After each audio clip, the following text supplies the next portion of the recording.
Welcome back to our channel. Today, we will explore a new case, the disturbing case of Ryan Weingarten. In the shadow of seemingly peaceful family relationships, sometimes lurk horrifying secrets. The case of Ryan Weingarten and his sister Gail is a terrifying example of human depravity. At the same time, the terrible consequences of greed and the desire to protect shameful secrets, a blood relationship turned into a nightmare. This devastating event shook an entire community and left an indelible mark. Ryan's case revolves around jealousy, a person willing to kill to keep their secrets hidden. The story takes place in Holland, Michigan, a small town known for its rich Dutch heritage and culture. The town's charm and beautiful scenery create a pleasant atmosphere. Newlyweds Gail and Rick Brink lived in a northern town that seemed perfect for they to build their future together. They were excited to begin renovating their new home. Sadly, jealousy and hidden secrets shattered that happiness. Now, let's talk about Pam, Ryan's wife. She kept a devastating secret for 25 years to protect her family, career, and reputation. The burden of hiding this truth became unbearable. And on January 18, 2013, it all came to light in front of detectives. Pam revealed the long-held secret that had haunted her out of love and fear. She allowed her husband to dominate her life. Ryan controlled whom she could talk to and even threatened her life. For 25 years, she lived in torment with the knowledge of how Gail and Rick were murdered back in time.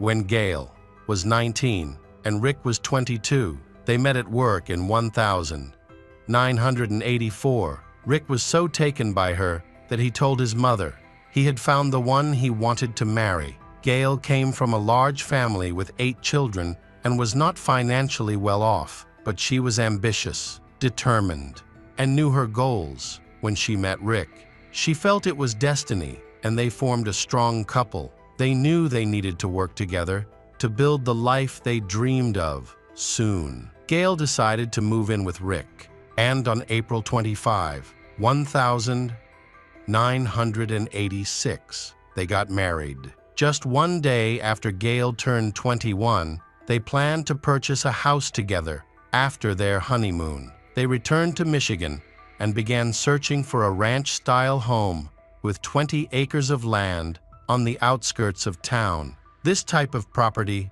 was perfect for the newlyweds, who wanted to start their life together. Rick successfully negotiated with the bank and managed to buy the property at a good price. But the house required extensive repairs. Fortunately, Rick had previously trained as a carpenter's apprentice, and his skills are very useful for renovation. Gail and Rick moved into their new house in 1987 and started making repairs. On November 21, they attended the wedding of one of Rick's school friends. Enjoying time with friends, this would be the last day anyone saw them alive. By November 23, 1987, neither Rick nor Gail showed up for work, which was highly unusual as they were both dedicated employees who never missed a day. Concerned, Rick's parents were alerted by their employer about Rick and Gail's absence. Immediately, they went to Rick's home on Ransom Street. When they arrived, they found Rick's SUV still parked in the driveway. But what they discovered next left them shocked and horrified. Rick was found in the front seat with attacked by force to his head. His parents quickly called the police. The Ottawa County Sheriff's Department arrived and secured the area. Upon searching the home, they discovered Gail dead on the marital bed, her face obscured by a bloody pillow. When the pillow was taken away, police discovered that Gail had been assaulted 3 times. Both Rick and Gail had been brutally murdered.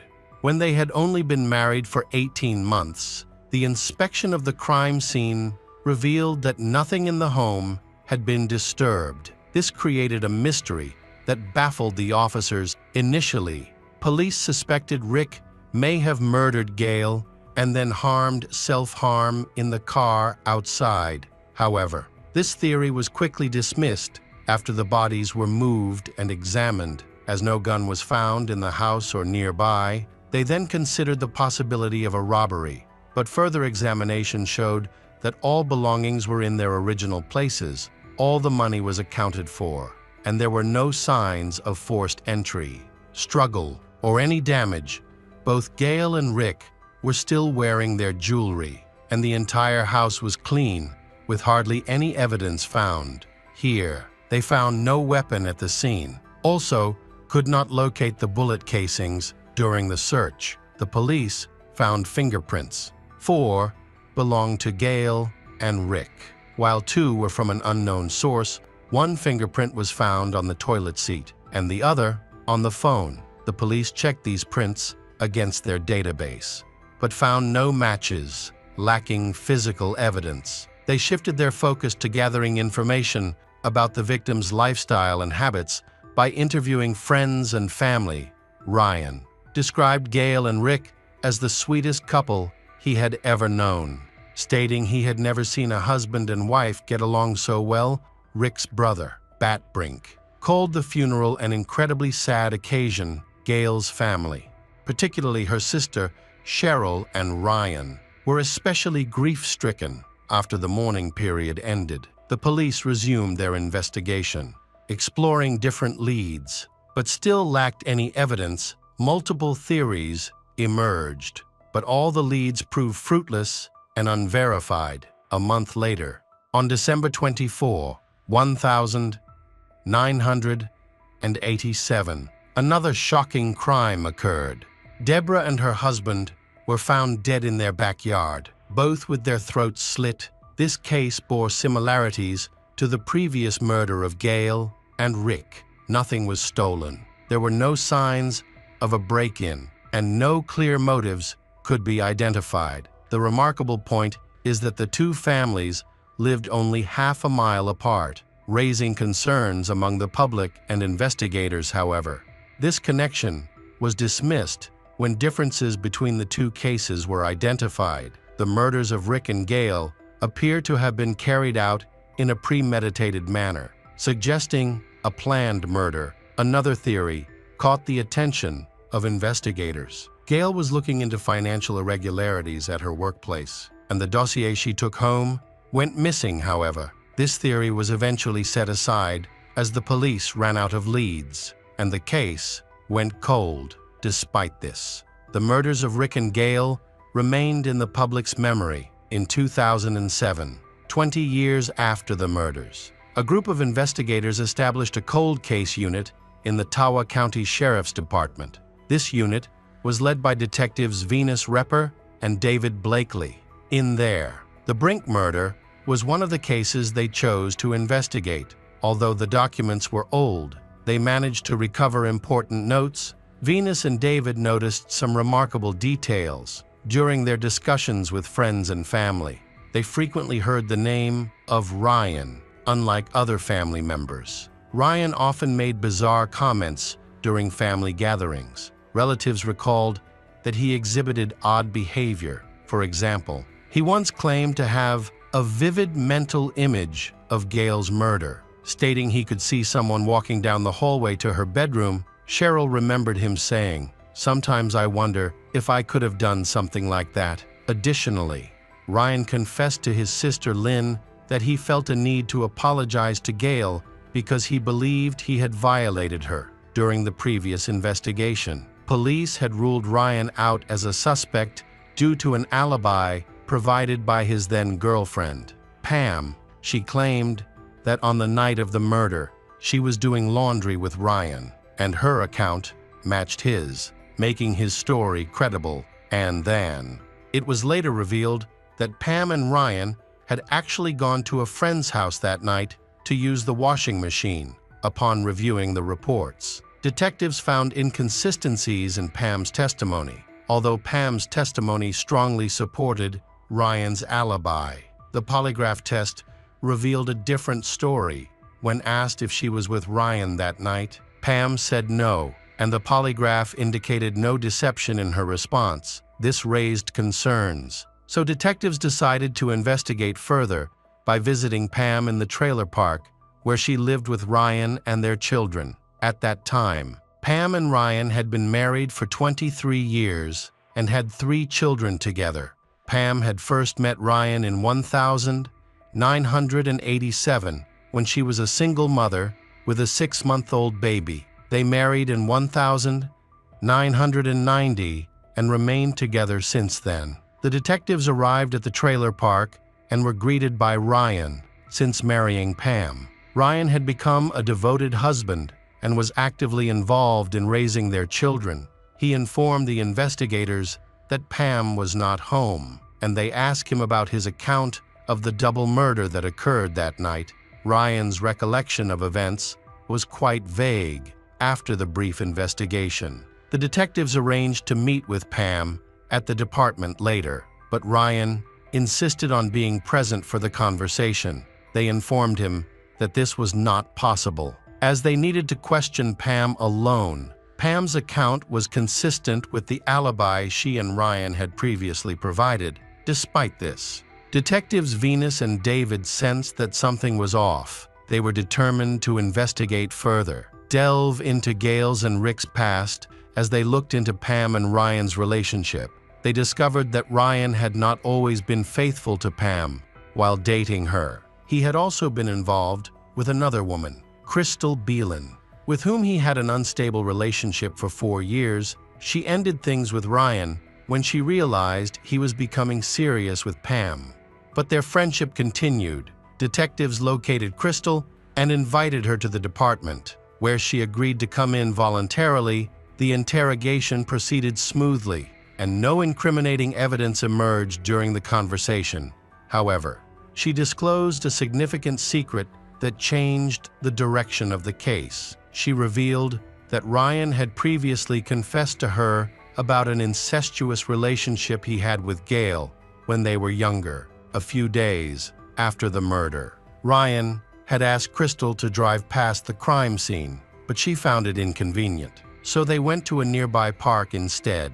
While at the park, Ryan expressed a need to talk and said he wanted to share a heavy secret with her. He then recounted the sexual relationship he had with Gail, claiming that it was consensual. However, he mentioned that, in his last request to Gail in the backyard, she rejected him, but he still proceeded with his intentions and forced himself on Gail. Ryan showed Crystal pictures of Gail in a bikini, expressing how he couldn't take his eyes off Gail and that he was deeply attracted to her. It seemed he was the only one aware of his feelings. One day, Rick caught Ryan staring at Gail, leading to some suspicion on Rick's part. Although he didn't confront Ryan about it, Crystal's revelation about Ryan's feelings gave the detectives a new perspective on the case, but her information wasn't sufficient, prompting the need for more investigation. To gather more details, they needed to speak with Pam. When Ryan and Pam arrived at the office, it was challenging to persuade Ryan to allow the detectives to speak with Pam privately. Eventually, he relented, and the questioning of Pam began. In Pam's testimony, she revealed that she was deeply in love with Ryan, particularly because Ryan was encouraging her and her child to move in with him. However, the situation quickly took a turn for the worse. That evening, Ryan took Pam to Gail's house, he parking in a way that would keep them hidden. He then led Pam to Rick's car. When Pam looked inside, she saw Rick's body on the front seat. Ryan didn't allow her to linger. He grabbed her wrist and pulled her into the house, leading her down the hallway. In the master bedroom, they have seen Gail's lifeless body, which appeared to be peacefully sleeping. Ryan picked up a pillow and placed it over Gail's face, saying, "Isn't she beautiful?" He then turned to Pam with a threatening look and warned, "If you go to the police or tell anyone what I did, this could happen to you too."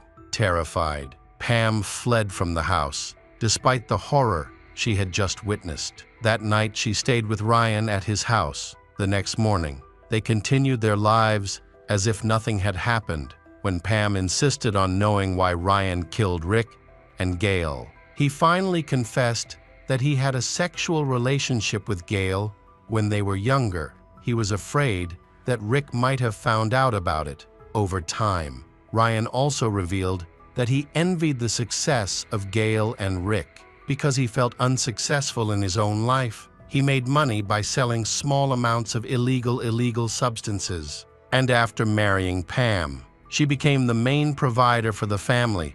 While he stayed home to raise their children, Ryan was jealous of Gail's life and her husband, their new home. With her career, he was consumed by jealousy and resentment. Watching Gail be happy with someone else, Ryan was quickly arrested after Pam's confession, however. He maintained that he did not kill the family. He only admitted to having had a sexual relationship with his sister Gail before her marriage. The family had mixed feelings after the investigation concluded, but they were relieved that the case was closed and Ryan was in custody. The police searched Ryan's home, but did not find the murder weapon or clothing, which was expected given the time that had passed since the crime. The fingerprints from the crime scene did not match Ryan's, but the motive for the murders was compelling. As a result, Ryan was charged with 2 counts of first-degree murder. His trial began in March 2014 in Ottawa County Court. The prosecution argued that Ryan was driven by jealousy and feared that Gail would reveal their incestuous relationship. 60 witnesses testified against him, but it was Pam's testimony that ultimately determined Ryan's fate. In Pam's testimony in court, Ryan reacted by hurling insults at her, leading the court to reprimand him and have him removed from the courtroom. Pam recounted her troubled marriage to Ryan and described the night he took her to see the bodies of the victims. Additionally, Ryan's cellmate testified that Ryan bragged in prison about his murders and expressed a desire to kill his other sister, Cheryl.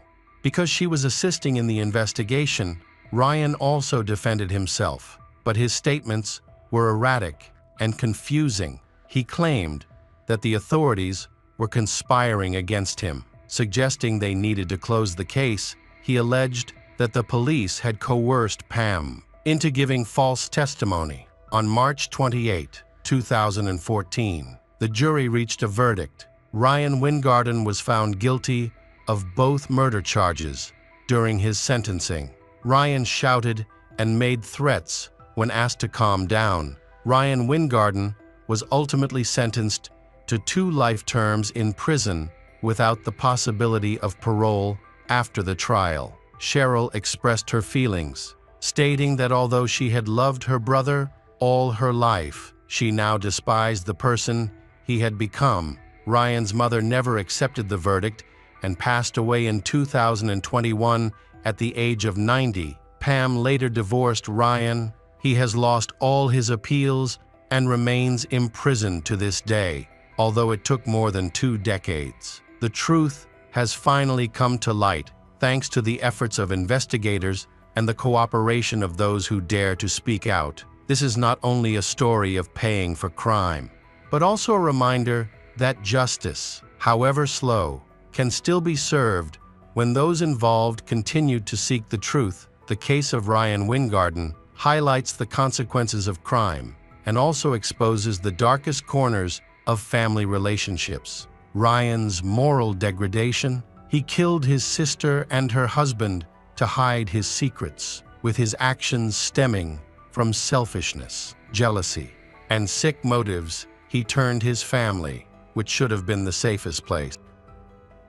Wingarden suffered emotional highs and lows throughout the sentencing, crying at points and flaring up at others. At one point, he quoted from the Bible and then exclaimed loudly that he did not commit the crime, expressing his belief that the Lord knew he was innocent and that he had only told the truth. He referred to himself as an innocent man who was shackled for no reason other than what Repper and Blakely suggested to his wife. He reminisced about the night his daughter, whom he referred to as his little angel sent down from heaven, was conceived. He encouraged his children to be good citizens, advising them not to cheat, lie, or steal, and to be good neighbors who were quick to forgive At several points during his speech, he wept, stating that he was an innocent man, stripped of his family and wife because of lies. Assistant Ottawa County Prosecutor Lee Fisher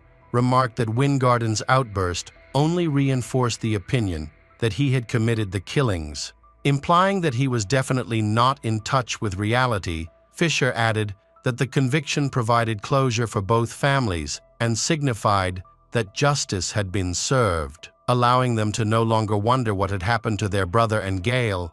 "My sister's been dead for 27 years, Murphy sobbed. "Now, I can go to her grave and say goodbye. You know, we're done.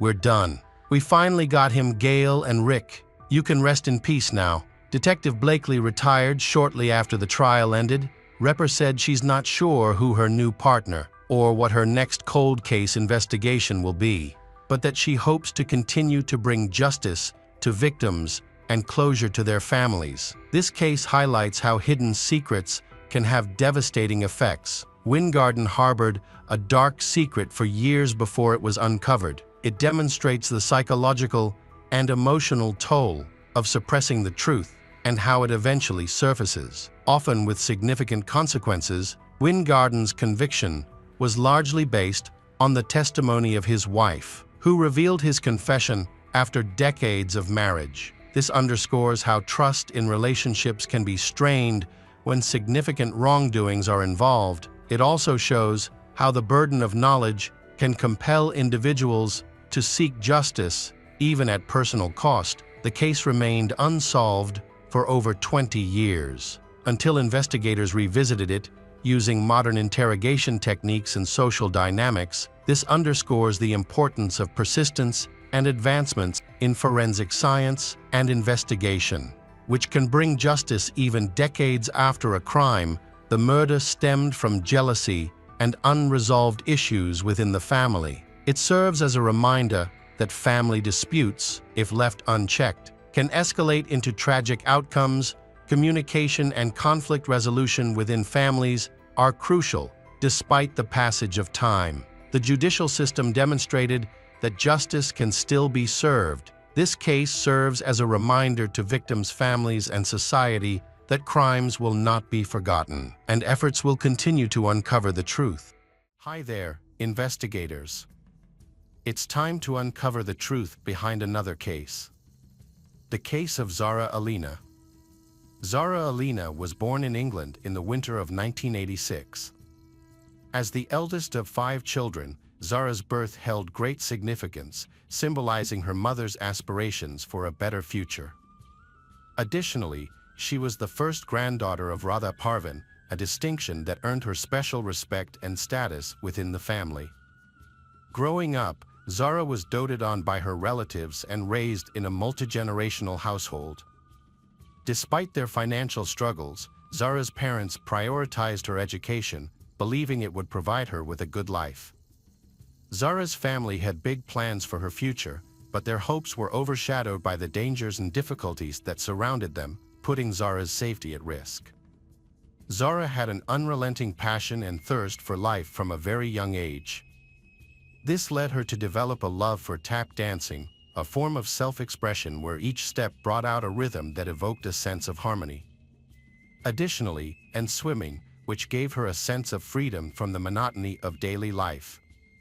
Her exquisite style and artistic approach to fashion allowed her to express her dreams through her outfits. However, these pursuits were just the beginning of her journey. Her first experience with skating ignited a new sense of freedom within her. Skating evolved into more than just a hobby for her. It became a powerful outlet for self-expression, allowing her to connect with her deepest emotions and inner self. Those close to Zara were unsurprised when she shared her aspiration to become a lawyer, driven by a desire to protect and support others. Her warm personality spread happiness and positivity, making those around her feel uplifted and inspired.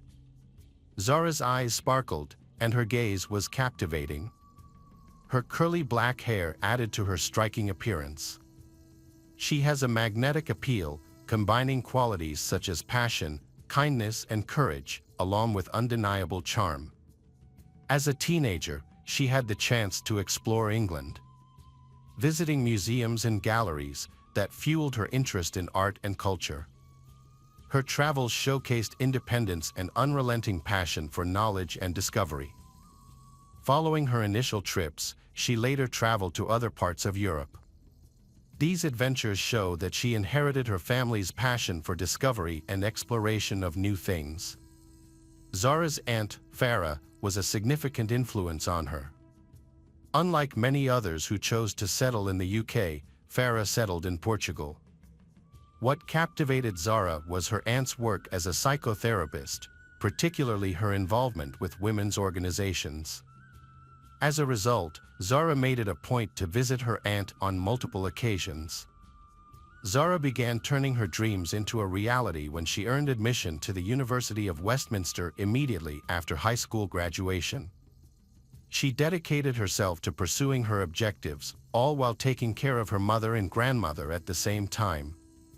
Although she was short, she had endless energy and a deeply passionate personality. Zara is a compassionate person who has positively impacted the lives of many refugees forced to flee their homes due to conflict, she using her influence to speak out about their stories. She also volunteered at community canteens, aiding the homeless. Zara has a remarkable talent for understanding what others need, and she always makes time for them a priority in her busy schedule. Her easygoing personality made her a delight to be around. She frequently visited her aunt, Smee Naz, who lived nearby, often seeking her help with exam preparation, but their study sessions inevitably turned into laughter-filled moments. Those who knew Zara remember that she brought happiness wherever she went. Moreover, she was diligent, covering her own expenses and providing support to her family. Zara was a familiar face at a local clothing store, where she worked and interacted with everyone in the community, from teenagers to the elderly. Her kindness and willingness to help others were notable traits. Despite being talkative, she was a good listener and extended her generosity to all living beings, especially cats. She would often spend her own money to care for stray cats, taking them to the vet or convincing neighbors to adopt them. Zara's friend, Sanji Naira, described her as radiant and thought that her most significant gift was her ability to share optimism with others. Whenever Sanji was down, he would turn to Zara for help. Zara had a special person in her life, Carissa Peters, who was more than just a friend. They formed a strong bond as they fought together for justice and women's rights, a common goal that forged a lasting friendship despite life's obstacles. They felt a strong sense of comfort and familiarity in each other's homes and maintained a daily phone routine, using this time to share news, discuss their thoughts, and make plans for the future. After passing her exams and completing her law internship in 2002, Zara had the opportunity to work at the Crown Prosecution Service. This was a significant step toward realizing her dream of becoming a full-fledged lawyer. To achieve this, Zara persevered with her work despite facing many difficulties, including worries from her mother and grandmother, as well as financial struggles. This achievement was significant for her and for the people who believed in, supported her through the challenges she faced on her path to a better life. On her first day at the new job, Zara felt an overwhelming sense of happiness. She shared a smiley selfie with friends and family, as if announcing the start of a new chapter in her life to the world. This new job was the final piece in the puzzle of her dreams, a culmination of years of hard work. Although being an administrator might seem like a secondary role to some, it was a significant milestone for Zara. At 35 years old, she entered a new phase of her life, which sparked in her a sense of excitement and determination that filled her with a clear direction and goal. This wasn't just another working day.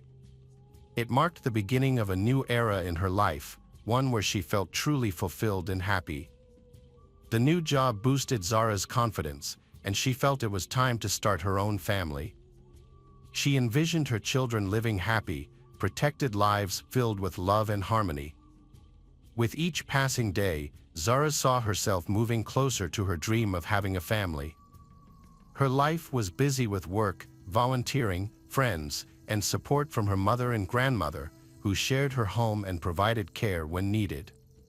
Despite her packed schedule, Zara enjoyed walking and valued her freedom of movement. She didn't let small things hold her back and would often carry a spare pair of shoes in her bag to change into sneakers when needed. Zara believed that women should be able to move freely without any obstacles or restrictions. However, a man named Jordan McSweeney, who lived nearby, posed a threat to Zara's freedom. Jordan was a few years younger than Zara, and his origins were unknown. One Saturday evening, after the sun had set, Zara was on her way to meet a friend. Despite not being in the mood, but she chose not to cancel, honoring her commitment. Zara was recognized for being extremely reliable and keeping her commitments, especially to her friends. Before leaving, she called Aunt Farah, but this time, a hint of anxiety crept into her voice. Aunt Farah cautioned Zara to be careful, and although she wasn't venturing far from home, the evening atmosphere felt unusual and unpredictable. Zara assured herself that she was familiar with every part of the city and that people knew who she was. Nevertheless, something about this evening unsettled her, making her heart beat faster, and she decided to exercise extra caution. Zara met her friend at the Ilford Big Spoon, a local bar on London's West End, at the scheduled time. Ilford in London is a vibrant and culturally diverse neighborhood ideal for evening meals and socializing. One Saturday evening, Zara and her friend came to this area. They then headed to another bar, where Zara had a couple of glasses of water. Meanwhile, Jordan was at a nearby nightclub, having one drink after another. As he drank, an idea formed in his mind, and he decided to act on it. He was determined to find a woman to attack that night. Security cameras captured Jordan's behavior at the club's entrance, where he would hug and try to kiss women without their consent. He was particularly aggressive with one employee, despite her clear discomfort. Eventually, he was kicked out of the club around 11 p.m., and his behavior was recorded on camera. After leaving the club, cameras continued to capture Jordan's actions as he walked down Romford Street towards the park. As Jordan walked, he spotted a woman and began to follow her. Jordan approached her, and she tried to avoid him by entering a store. However, Jordan waited for her outside, and when she left the store, he followed her again. He then crossed the street, keeping her in sight. When the woman entered her house, Jordan was forced to continue on his way. According to security footage, around 2 a.m. on Cranbrook Street, Jordan noticed another woman approaching him. Suddenly, Jordan quickened his pace, approaching a woman.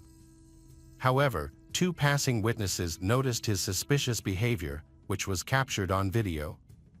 Despite this, the woman managed to return home safely, leaving Jordan surprised and frustrated. He then returned to Cranbrook Street, having been unsuccessful. Around the same time, Zara and her friend decided to leave the bar and head home. It was 2 a.m. Her friend took a taxi, but Zara chose to walk, given the short distance and pleasant weather. As they parted ways, Zara began walking down Cranbrook Street, a residential area just a 10-minute walk from her house. It was then that Jordan spotted her. According to Chief Inspector Dave Williams, Jordan had a clear intention that night, to attack a woman, regardless of the location. Cranbrook Street remained busy, even in the early hours, with a steady flow of traffic. Jordan had a history of offenses dating back to 2006 to 2009, for which he was sentenced in a Kent juvenile court at the age of 13.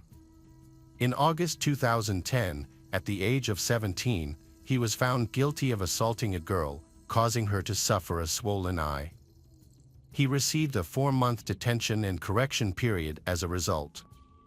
11 years after his initial offense, Jordan committed another crime against a woman, resulting in a 3-year ban from approaching her, either directly or indirectly. By 2010, he had a total of 28 convictions for 69 different offenses.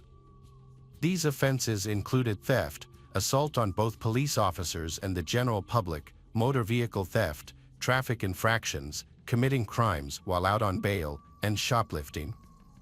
Jordan used a social media platform to boast about his extensive collection of weapons and glorify a life of crime. He shared various photos and quotes, as well as fake images claiming the FBI was searching for him.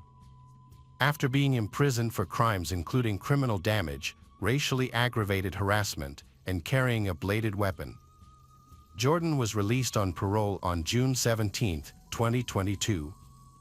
One of the conditions of his parole was to regularly meet with his assigned parole officer.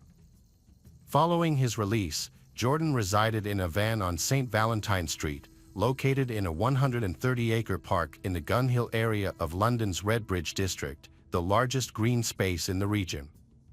Jordan broke all the rules of his parole and missed 2 scheduled meetings with his parole officer. As a result, the authorities decided not to show him any mercy. On June 22, 2022, the parole service started the process to send Jordan back to prison, but they didn't notify the police until 2 days later. On the morning of Saturday, June 25, 2022, police went to his mother's house to arrest him, only to find he was not there. In the early hours of June 26, 2022, a horrific crime occurred in Ilford. Zara was discovered on the sidewalk, displaying signs of abuse, with her belongings scattered around her.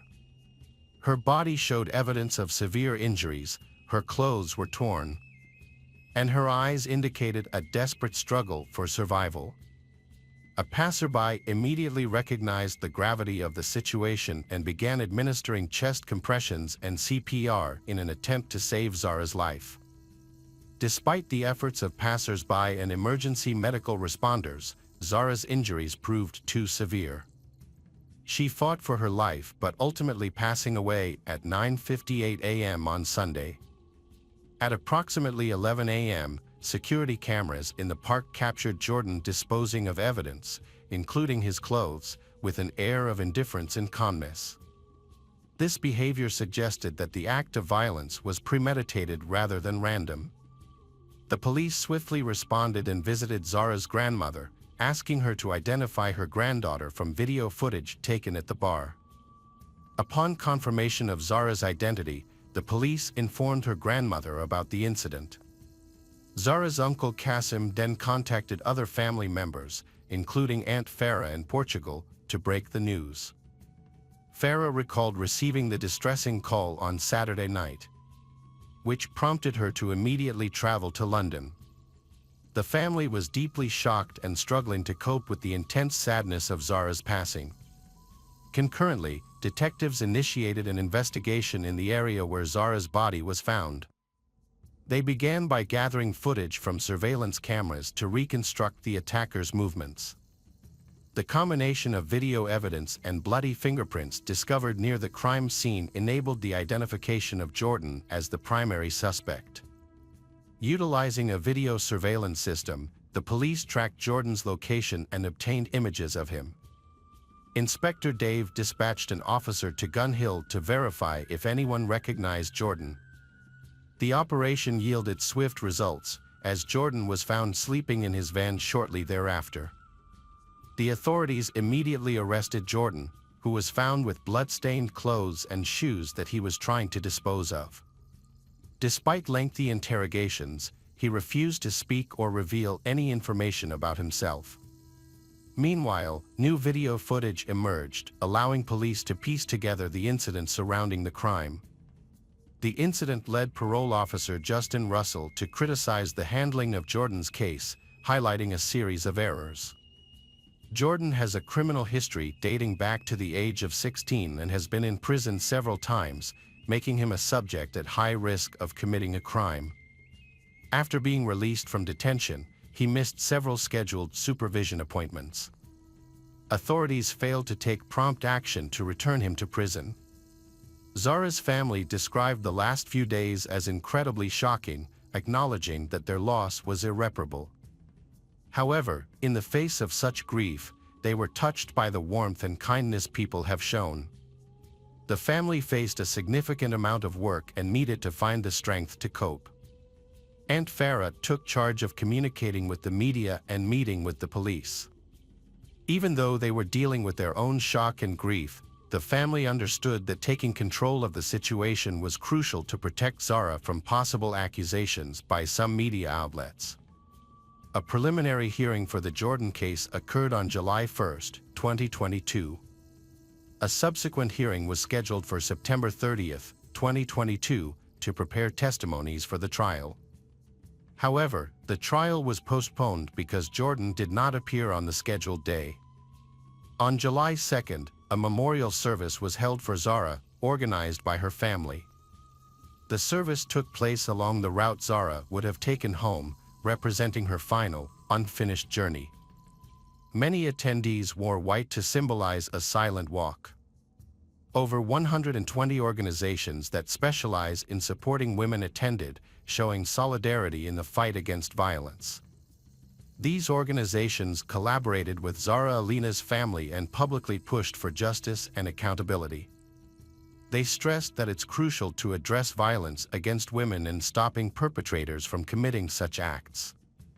During a preliminary hearing at East London Court in Walthamstow, crime scene investigator Nadia Persat testified. She stated that local police officers could have done more to locate Jordan before he attacked Zara. Persat believes the jury should investigate this matter further. On November 16, 2022, Jordan failed to appear at the hearing, despite being informed that his attendance was mandatory.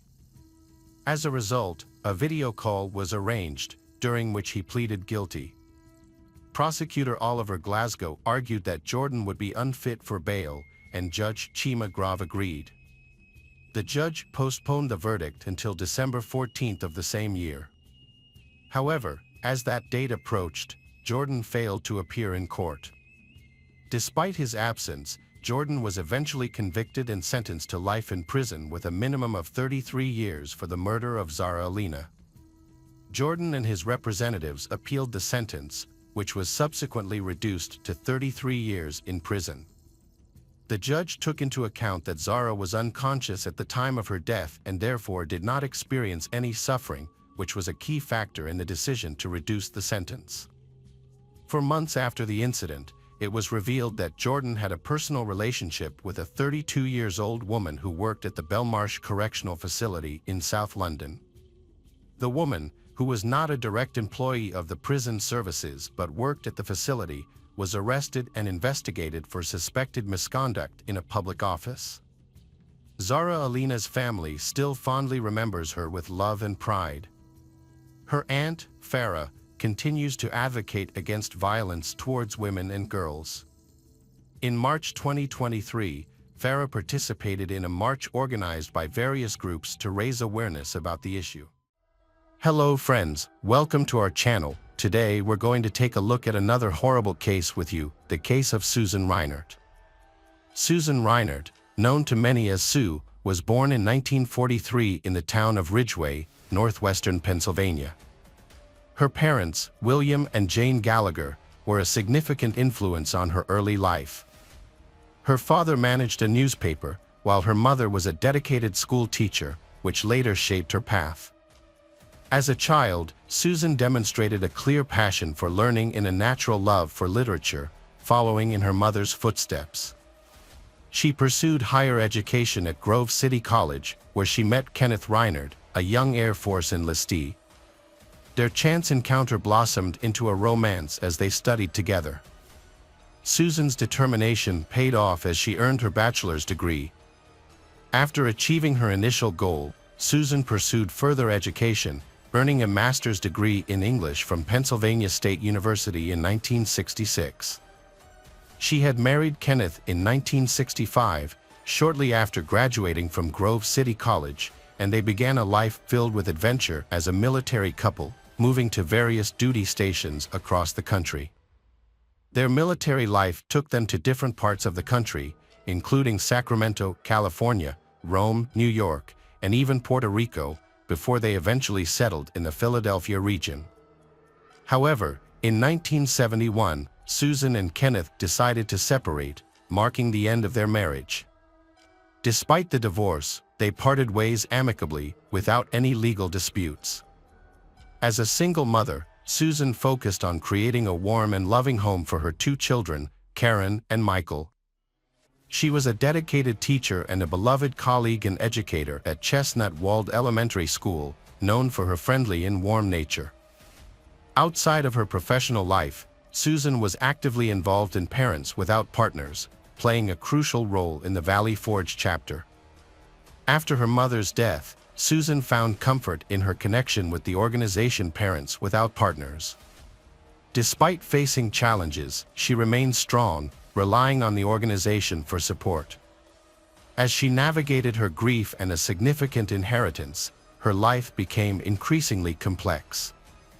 However, she seemed to be managing well thanks to her strong ability to cope and a supportive network. On the evening of June 22, 1979, Susan and her two children spent what would be their last day together. Earlier that day, her son Michael had spent time with his father Kenneth, a personnel officer at Fidelity Bank. They had played in a father-son softball game, but left early when Susan arrived to pick Michael up around 8:30 p.m. Later that evening, Michael called his father to apologize for leaving the game early. Susan also called her former in-laws, Florence and John Reinhardt, with whom she remained close despite her divorce. With a full tank of gas, Susan was prepared for the drive to Allentown, Pennsylvania, about an hour north. She planned to attend a Parents Without Partners conference and use the trip as a weekend getaway with her children. Susan had planned a weekend getaway with her two children, Karen, 11 years old, and Michael, 10 years old. They were supposed to leave on Saturday morning to attend events, but on Friday evening, around 9 p.m., they unexpectedly departed. The children had been outside collecting hailstones from a summer storm, and shortly after, neighbors heard Susan's car start up and saw it leave the driveway. Susan had been having an affair with William Bradfield, a fellow teacher, which had put a strain on her marriage to Kenneth. Rumors had circulated that Susan and Bradfield might get married. On June 22, 1979, Susan visited her boyfriend before embarking on a trip with her children to Allentown, about 49 miles north. They had planned to spend the night in a motel, but instead of arriving at their destination, Susan and her children vanished.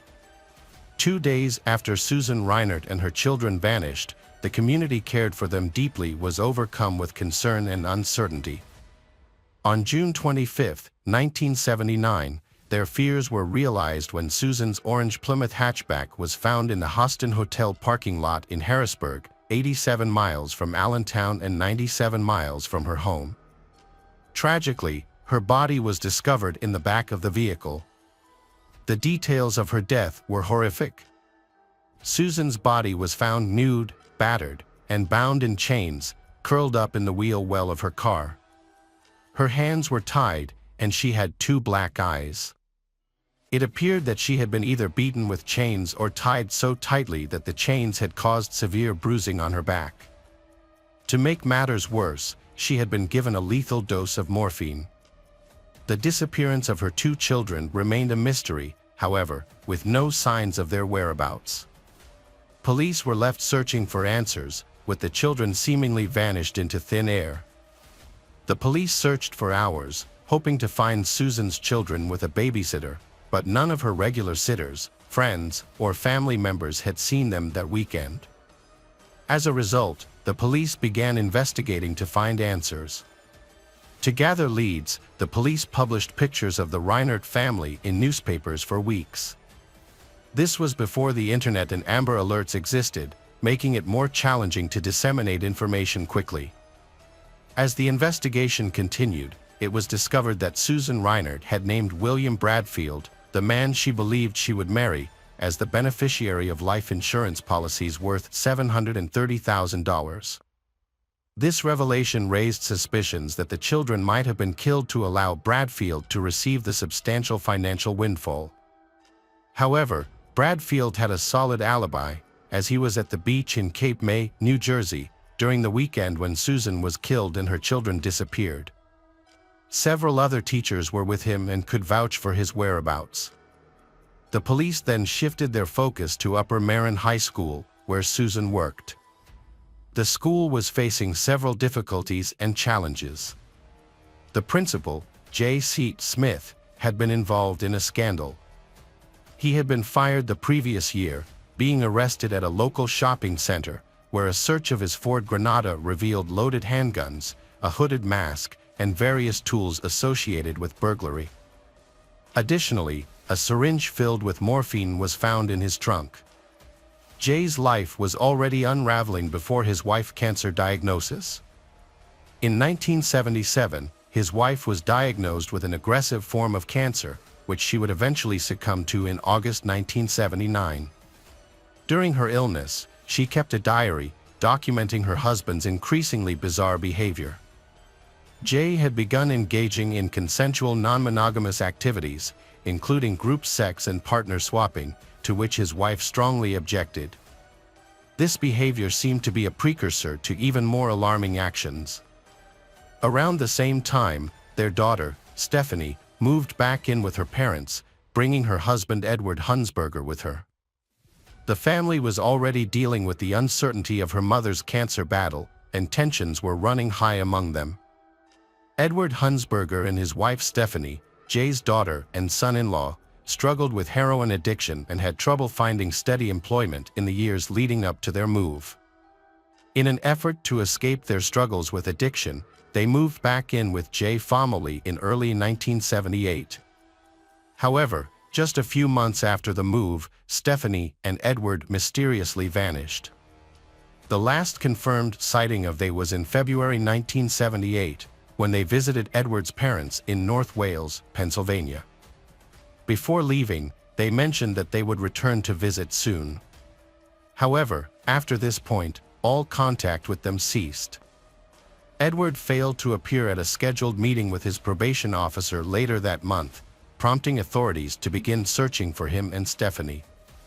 When investigators reached out to Jay for information, he claimed that they had left for California to escape debts owed to local drug dealers. Despite his assertions, Jay was unable to provide any further details about their disappearance. Edward and Stephanie had been constantly on the move, traveling from place to place and never staying in one location for too long, making it easy for them to disappear without anyone noticing. Meanwhile, Jay was arrested for theft, and a search of his home uncovered some disturbing items. Authorities found firearms, marijuana, prescription pills, security guard uniforms and badges, as well as disturbing pornography. They also discovered nitric acid and stolen office equipment from a local school. Jay was linked to a string of recent armed robberies matching his description and attire. While awaiting sentencing for the theft charge, Jay's alibi witness, Bradfield, testified that they were on vacation during the time of the robberies. However, the jury did not find Bradfield's testimony credible. Jay had a notorious reputation at Upper Merion, earning him the nickname, the Prince of Darkness. This was especially relevant in the investigation of Susan's death, which was caused by strangulation or suffocation. The time frame for her death was broad, and when questioned about his whereabouts, Jay couldn't provide a clear answer. The autopsy found that Susan's body had an extremely high amount of morphine, roughly 10 times the amount needed to be fatal, which indicates that her overdose was likely a deliberate act. As the investigation into Susan's death continued, Jay was found guilty of a series of store robberies in the late 1970s. He was sentenced to 2 to 5 years in prison on June 25, 1979. However, even behind bars, Jay remained a key suspect in the investigation into Susan's death.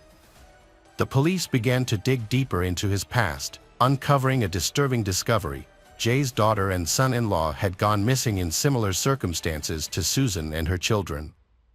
There were two main connections between Jay and the disappearances.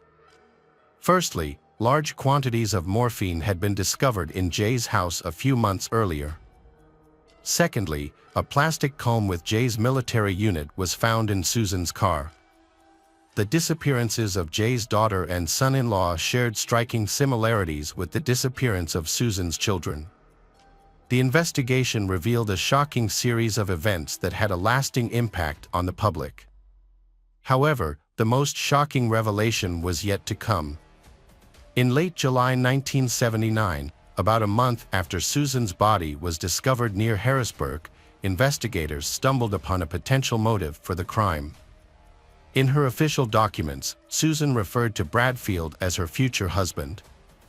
As the police investigated further, they determined that Susan's death occurred between midnight on Saturday, June 23, 1979, and midnight on Sunday, June 24. Bradfield and his colleagues arrived in Cape Cod at 5 a.m. on Saturday and stayed until Monday afternoon, June 25.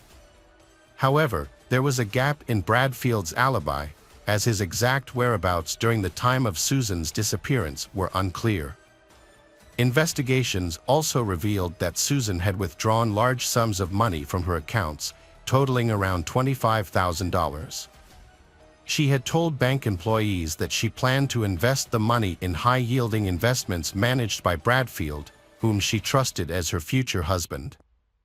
Unbeknownst to Susan, Bradfield was leading a double life, dating multiple women, including a fellow English teacher, with whom he had a secret relationship spanning nearly a decade.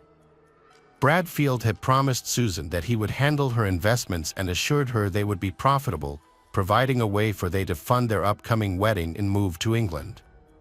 However, investigators found fake stocks and bonds in Susan's home, which were actually forgeries created by Bradfield. He had sold these worthless securities to Susan, using fictional companies to make them appear legitimate. This discovery added a new dimension to the narrative, revealing a significant financial motive. Bradfield was required to testify in a lawsuit in March 1980 but initially refused to answer questions, referring them to his lawyers instead. His lawyers denied any wrongdoing but were open to negotiating a settlement to resolve the matter and distribute Susan's estate, which was worth approximately $7 million. In June 1980, Bradfield testified in a civil trial, downplaying his involvement in the case. He contradicted Susan's claims about their relationship, saying it was not as serious as she had told others. He denied plans to marry Susan later that year, despite her having shared these plans with multiple people. Bradfield also made an unsubstantiated claim that Susan had an affair with Jay Smith, the former principal of her high school, but this accusation was not supported by any evidence. Friends and family members remembered Susan being in a long-term relationship with Bradfield, with no indication of a relationship with Jay Smith, who was actually in prison at the time of the trial. Bradfield failed to explain why Susan had named him the beneficiary of her $1 million estate. Instead, he portrayed Susan as an irresponsible person who frequently got into trouble, and he blamed her for her problems, claiming he was only trying to help her deal with the consequences.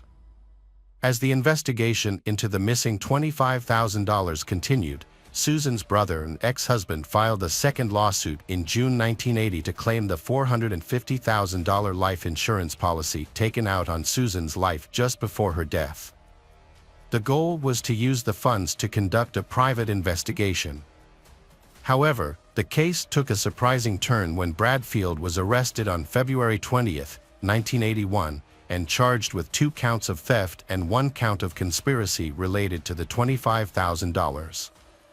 Wendy Ziegler, a former student of Bradfield's, was also charged as a co-conspirator in the case. Bradfield was released on bail on February 23, 1981, and was set to go on trial the following month. However, the trial was preempted when the original civil lawsuit was settled out of court. As a result of the settlement, $36,000 from Susan's estate was set aside to cover the costs of further investigations into the disappearance of the children and to contest certain provisions of Susan's will. Bradfield's 5-day trial ended on August 3, 1981, with a guilty verdict for theft. The prosecutor, Edward Weiss, requested that Bradfield's bond be increased from $25,000 to $75,000 due to concerns that the conviction would increase the risk of him fleeing, particularly in light of potential murder charges. Judge Robert A. Wright granted this request. On April 6, 1983, Pennsylvania state troopers arrested Bradfield and charged him with multiple crimes, including 3 counts of murder, conspiracy to commit murder, kidnapping, and obstructing the law. A grand jury found evidence that Bradfield was aware of the plot to kill Susan and her children and had likely participated in these crimes. Although J.C. Smith, a suspected accomplice, was not charged at that time, a confession from a fellow inmate, Proctor Knoll, implicated Bradfield. Knoll stated that while playing chess with Bradfield in prison, Bradfield revealed his involvement in the murders. Despite the lack of direct physical evidence linking Bradfield to the crimes, prosecutors felt they had a strong case against him.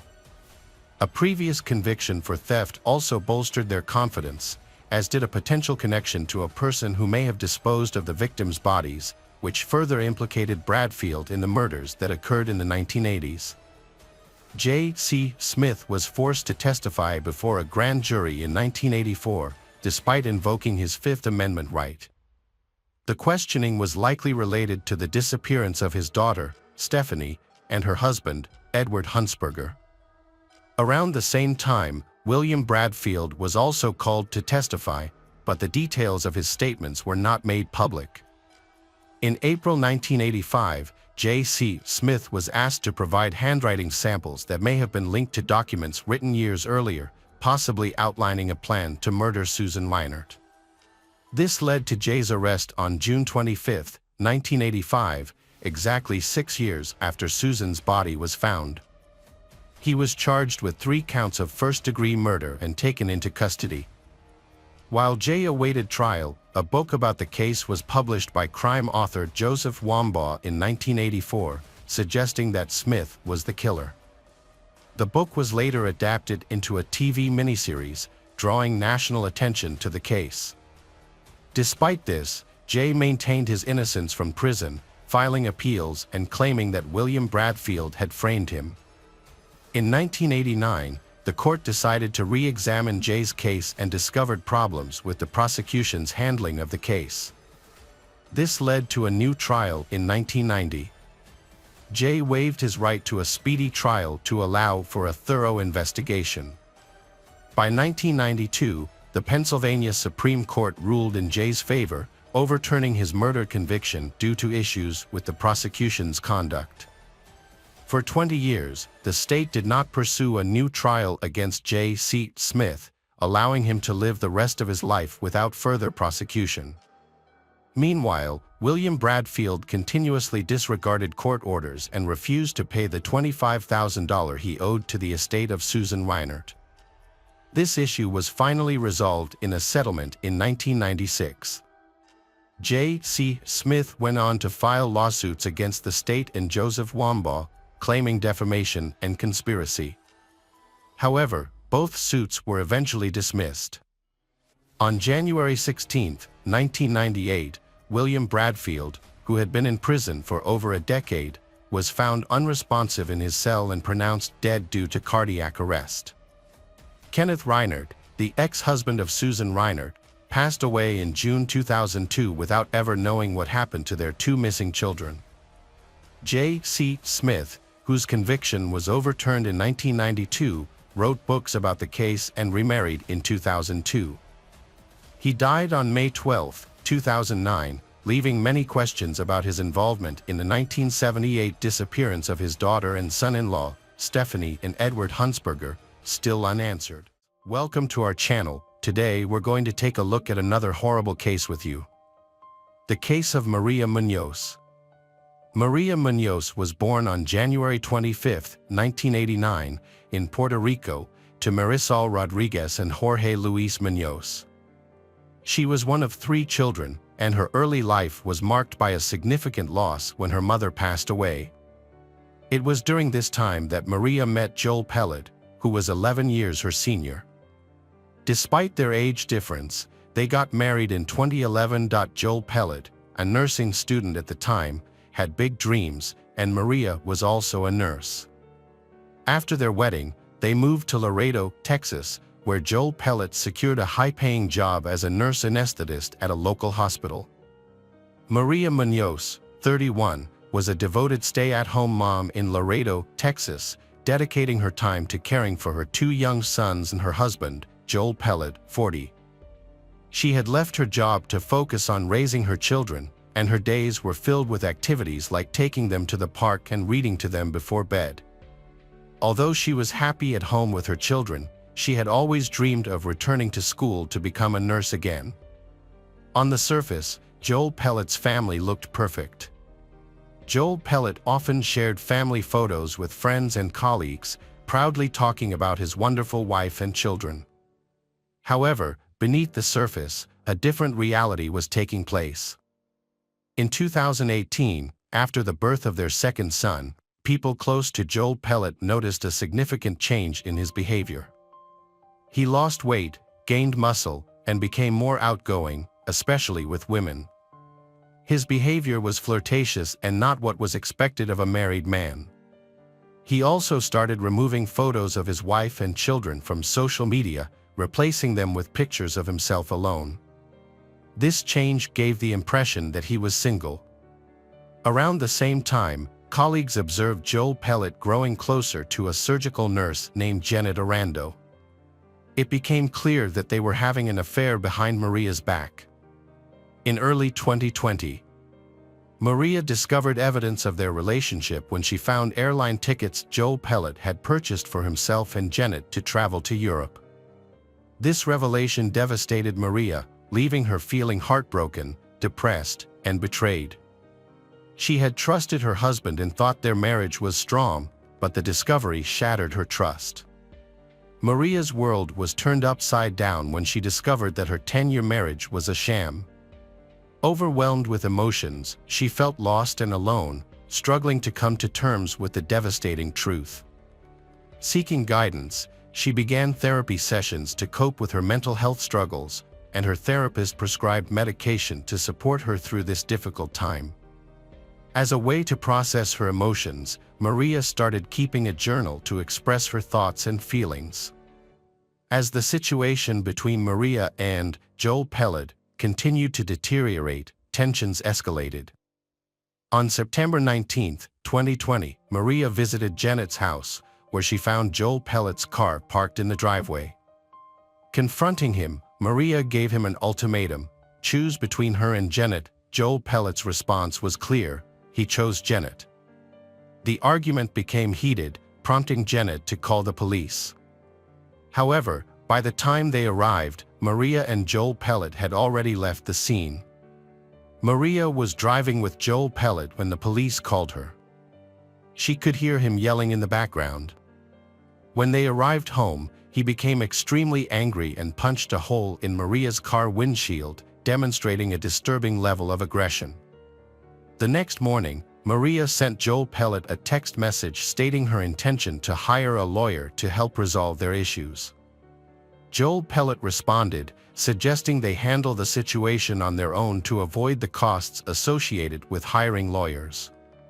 However, just a few hours later, Joel Pellet appeared to have a change of heart. He sent Maria an email expressing his deep sadness and emotional pain. In the email, Joel Pellet conveyed his desire to have an honest and calm conversation with Maria. Maria replied to the email, and they agreed to meet the following evening at around 5 p.m. On Monday, September 21st, before going to meet him, Maria was so nervous and then messaged her friend Yasmin Martinez that today they were going to meet. The next day, a terrifying turn of events unfolded. At around 1:40 a.m. on September 22, 2020, a distressed call was made to 911. Joel Pellet claimed that his wife may have ingested some prescription medication and was not breathing. DEA Officer Cruz was first on the scene and his body camera captured everything that happened next. He found Joel Pellet at the top of the stairs near the master bedroom, Joel Pellet dressed in hospital gown and performing CPR on Maria, while their son slept in a nearby room. When the paramedics arrived, they took charge of performing CPR on Maria. Meanwhile, another police officer approaches Joel Pellet to ask about the pills Maria took. Joel Pellet quickly retrieved a pill bottle from the nearby bathroom, handing it over to the officers. An examination of the bottle revealed that it contained clonazepam, a prescription medication used to treat anxiety, panic attacks, and sometimes epilepsy, prescribed in Joel Pellet's name, not Maria's. The officer noticed two suspicious details. First, the pill bottle had been returned to the medicine cabinet, which is unusual in overdose cases where the bottle typically remains near the victim. Secondly, body camera footage showed Joel Pellet picking up the pill container from the floor and putting it in his pocket before claiming to have found it in the bathroom. DEA Officer Cruz wondered why he would need to retrieve the pills, which made him suspect that Joel Pellet might be hiding something. Another suspicious discovery was a needle catheter on the stairs of their home. This seemed odd to him. Joel Pellet and Maria had two young children, so finding a needle on the stairs raised questions about why it was there. Investigations revealed more than just a needle at the scene. A medical bag was found containing syringes and equipment, all neatly packed. While this might seem ordinary for an anesthesia nurse like Maria, the presence of these medical tools outside a hospital setting sparked questions for investigators. Joel Pellet told officers that Maria had been struggling with severe depression, which had gotten worse recently. Despite the efforts of the medical team, Maria could not be saved. Tragically, she was pronounced dead at 3:58 a.m. After Maria was declared dead, the officers took Joel Pellet downstairs to the kitchen for further questioning. Joel Pellet explained that he and Maria had met earlier that day to talk, during which they became intimate. Afterward, he took a shower, and when he came out, he found Maria sleeping. When he returned upstairs, he found Maria unresponsive and not breathing. As Joel Pellet spoke with the officer, his behavior seemed unusual. He was sweating heavily and struggled to answer basic questions about what happened. The officer noted that Joel Pellet's level of sweating was noticeably higher than anyone else present, including the first responder who had been trying to save Maria's life for the past 2 hours. This raised the officer's suspicion, leading them to take Joel Pellet to the police station with Sergeant Lisa Mata for more questioning. Joel Pellet was left alone in the interrogation room at the police station for a period of time before an officer arrived. Unbeknownst to him, his every move was being recorded on video. When officers reviewed the footage, they were shocked to see Joel Pellet's sudden and extreme behavior. He began screaming, crying, and hitting the walls, and even threw furniture around the room. His outburst was so loud that it frightened people in the hallway and nearby rooms. At 4 a.m., Sergeant Lewis Matt entered the room to speak with Joel Pellet. During their conversation, Joel Pellet opened up about the events leading up to Maria's death. He also made a shocking confession: he had been involved with another woman, Janet, and had been living with her for 5 months prior to Maria's death. Joel Pellet revealed that he had been in a relationship with Janet for 2 years, and Maria had been aware of the affair. According to Joel Pellet, on the night of Maria's death, he visited the home to discuss their marriage with Maria. After their conversation, they became intimate. Joel Pellet claimed that he thought Maria was asleep in her room, but when he checked on her 10 minutes later, he found her unresponsive. Joel Pellet also confessed to giving Maria the medication clonazepam, which had been prescribed to him to help with anxiety and depression. However, he was unable to provide details about the dosage or how many pills were left in the bottle before Maria took them. Despite further questioning, Joel Pellet was unable to provide any additional information to clarify the situation. After the interrogation, he was released. The next step in the investigation was to perform Maria's autopsy, which took place just 8 hours after her death. This quick turnaround meant that any substance that had caused her death should still be present in her stomach contents. However, When the autopsy results came in, they revealed a surprising twist: no pills were found in her stomach. Instead, the medical examiner's report revealed a small, red pinprick mark on the inside of her elbow. This mark was concerning because it suggested that Maria may have been injected with something. The discovery of this mark led investigators to explore its significance and potential connection to her death. As they dug deeper, they discovered a journal at Maria's house. Maria had started keeping a journal to cope with her anxiety and depression. The journal proved to be a crucial piece of evidence, helping investigators identify the culprit behind her death. Maria's journal revealed her heartbreaking experiences and thoughts. Despite knowing her husband Joel Pellet wanted to be with someone else, Maria wanted to preserve their family and expressed her love for him. In her journal entries, she poured out her emotions, detailing the pain of Joel Pellet leaving their home in Laredo and leaving her to care for their 2 young sons alone. Her diary and cell phone recordings also helped investigators uncover Joel Pellet's abusive behavior. Maria's journal entries exposed her emotional journey, from grief and heartbreak to healing and newfound hope for the future. She wrote about feeling trapped in a constant internal battle. She begged for her emotional turmoil to end, describing how her past haunted her, her present was confusing, and her future was uncertain. In a poignant cry for help, Maria turned to a higher power, pleading for an end to her suffering. She asked for laughter, peace, and happiness to return to her life, and for her heart and mind to be free from pain and torture. Maria Munoz's journal entries from the day before her death revealed her desire to move forward with her life. There was no indication of suicidal thoughts or plans to end her life. As a result, investigators initially ruled out the possibility of suicide. To gain a deeper understanding of the circumstances surrounding her death, they sought additional information.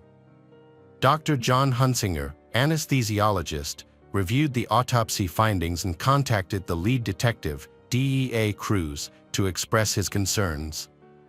Dr. John Hunsinger recommended a comprehensive toxicology screening, which the investigators subsequently conducted. In January 2021, Sergeant Louis Matt and DEA Cruz received toxicology test results that contradicted Joel Pellet's claim that Maria had been given clonazepam. The report actually showed that Maria's body did not have that drug. However, it revealed something more astonishing: the presence of 7 other powerful drugs. These medications, typically used in surgical procedures, included morphine, Demerol, Versed, propofol, and ketamine, as well as lidocaine and Naren. Specifically, propofol and ketamine are commonly used as sedatives and painkillers during surgeries. Administered through and for. The unusual presence of these drugs was significant, as they are tightly controlled and rarely accessed outside of anesthesiology departments, making it difficult for even many medical professionals to obtain them. The discovery of propofol in Maria's system was the most startling revelation for the investigators. Investigators believe that Joel Pellet, as a nurse anesthetist, had access to propofol due to his profession. Dr. Hunsinger, who worked with Joel Pellet and had experience with propofol, was shocked by the amount found in Maria's system, saying it was the highest amount he had ever seen. This led doctors to believe that propofol was the direct cause of Maria's death. They reasoned that, given his profession, Joel Pellet would have known the proper dosage to either anesthetize someone or cause an overdose. Additionally, a small mark on Maria's arm suggested that she may have been injected with some substance. Considering the autopsy report, Joel Pellet's suspicious behavior, and Maria's journal entries, the investigators believed they had enough evidence to arrest Joel Pellet for the murder of his wife. An arrest warrant was promptly issued, and authorities took Joel Pellet into custody without incident, as if he had anticipated and accepted his fate. Joel Pellet was then taken to the police station, marking a new phase in the investigation. The trial started on March 21, 2023. As the legal proceedings unfolded, both the prosecution and defense presented their cases. A prosecution team composed entirely of women known as Maria's team utilized Maria Muñoz's journal entries to construct a compelling case against Joel Pellet. By sharing Maria's diary entries, prosecutors wanted to show the jury that Maria was a wonderful, caring, and intelligent mother whose vibrant spirit shone through the pages of her diary. The prosecutors alleged that Joel Pellet first drugged Maria by lacing her drink with a substance to make her sleepy. Once she was unconscious, they believed he injected her with propofol. Additionally, they suspected that Joel Pellet deliberately delayed calling 911, waiting long enough to ensure that first responders would be unable to revive her when they arrived. The prosecution team stated that Maria's journals helped them understand the challenges she faced, which fueled their determination to seek justice in her case. Roberto Bali, Joel Pellet's lawyer, informed the jury that his client had been trying to work on his marriage with Maria Muñoz before her death. Roberto Bali noted that the medical examiner's report still did not clearly state the cause of Maria's death, and there was not enough evidence to prove Joel Pellet was responsible for her death. Roberto Bali pointed out that Joel Pellet had given Maria a medication called Naren, used to counteract overdoses, on the night she died. He also acknowledged that both Joel Pellet and Maria had struggled with drug addiction in the past. However, Roberto Bali argued that Maria had willingly taken the drugs without being forced, as there were no signs of trauma or coercion on her body. Despite this, investigators found that Maria did not have a history of drug addiction and that Joel Pellet was the only one who could have provided her with the large quantity of propofol. Maria was murdered, and Joel Pellet was put on trial for the crime. During the trial, it was revealed that Joel Pellet had given Maria a substance to calm her down, and he had brought home drugs, including propofol, from work. The jury quickly reached a verdict, finding Joel Pellet guilty of murder after just 1 hour of deliberation. The trial lasted for 9 days, concluding on March 30, 2023, with the guilty verdict. Joel Pellet was later sentenced to life in prison for the murder, plus an additional 10 years for tampering with evidence and a $10,000 fine. This sentence was handed down on April 27, 2023. The motive behind Joel Pellet's killing of his wife Maria Muñoz is not entirely clear, but the prosecution believes it was driven by his desire to end his marriage and start a new relationship with his girlfriend Janet Arridan. As a result, Joel Pellet was held accountable for his actions. Welcome back, detectives. Let's dive into another horrible case. The case of Chris Watts. Shanann and Chris Watts. The two met in 2012 and were both from North Carolina, with Shanann from Aberdeen and Chris from Spring Lake. They got married on November 3, 2012. Chris's parents, Cindy and Ronnie Watts, did not attend the wedding due to their strained relationship with Shanann. Cindy later explained that she didn't get along with Shanann and felt she treated her son poorly. After a year of marriage, Shanann and Chris made a significant decision to buy a new home in Frederick, Colorado. This move marked a new beginning for the couple as they started their life together in their new home. Shanann's lifelong dream of becoming a mother finally came true on December 17, 2013, with the birth of her daughter, Bella. 2 years later, on July 17, 2015, she welcomed her second daughter, Celeste. Those who knew Shanann described her as a kind and compassionate person who radiated love and positivity. She always strived to create the best life for herself and her family. As a mother, Shanann loved her two daughters, Bella and Celeste, more than anything in the world. Shanann was devoted to providing her children with the care and support they needed to thrive. Bella, the older of the two sisters, was a compassionate and caring child who naturally took on a protector role with her younger sister Celeste. From a young age, Bella showed a strong desire to look out for Celeste's well-being. Celeste, on the other hand, was a lively and energetic child who brought joy and laughter to everyone around her. Shannon was active on social media, using it to share videos that showcased her personality in daily life. Her friends and family enjoyed these videos, which often featured her husband Chris and their daughters. In her posts, Shannon frequently expressed her deep love and gratitude for Chris. While Shannon's loved ones admire their happy marriage, they also noticed that Chris tends to be reserved and not easily approachable. However, because Shannon clearly loves him, they respect his presence in Shannon's life. In June 2015, Shannon and Chris Watts faced severe financial difficulties and decided to file for bankruptcy. The couple struggled with a large mortgage, car payments, loans, and medical bills, in addition to a substantial amount of credit card debt. At the time, Chris worked at Anadarko Petroleum, while Shannon was employed at a hospital call center. A year later, in 2016, Shannon began a new career as a consultant for a multi-level marketing company called Lovell, where she sold a nutritional supplement called Thrive, which was delivered through a patch. Her colleagues say Shannon is passionate about her work, with one colleague describing her as having a charisma that makes everyone feel welcome and supported. Although Shannon was happy with her life with Chris and their 2 daughters, she had always dreamed of having a 3rd child, a baby boy, to complete their family. Her wish was granted in spring 2018, when she discovered she was pregnant for the 3rd time. Elated by the news, Shannon planned a surprise for Chris. She waited for him to return home on May 28. Chris walked into the room, not knowing the surprise that awaited him. When Shannon revealed that she was pregnant with a baby boy. After hearing the news, both Chris and Shannon were overwhelmed with joy. They decided to name their unborn child Nico. During the summer of 2018, while pregnant with Nico, Shannon visits her family in North Carolina.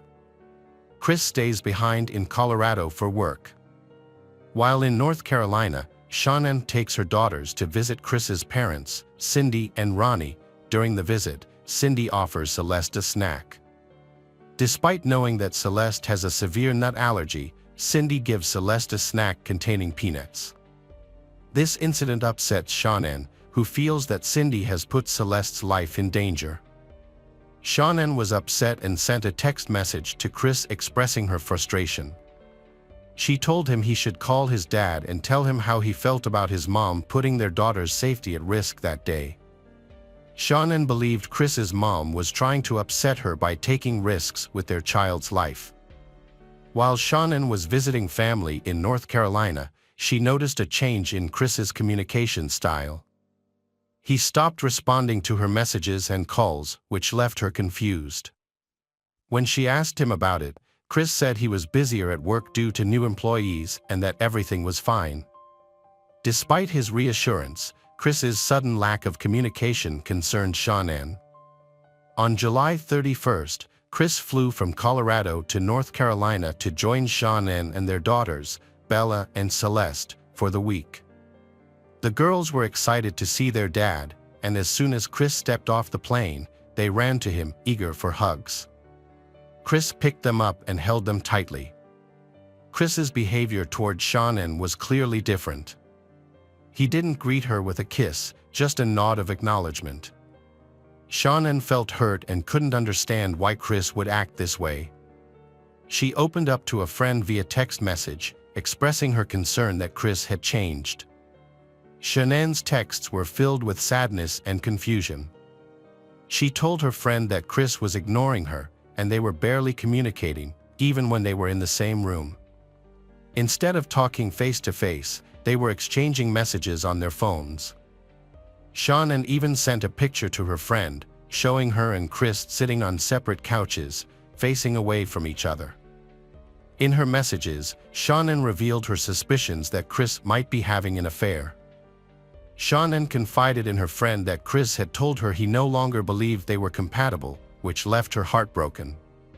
Desperate to save their family, she proposed that they seek couples counseling to work through their issues.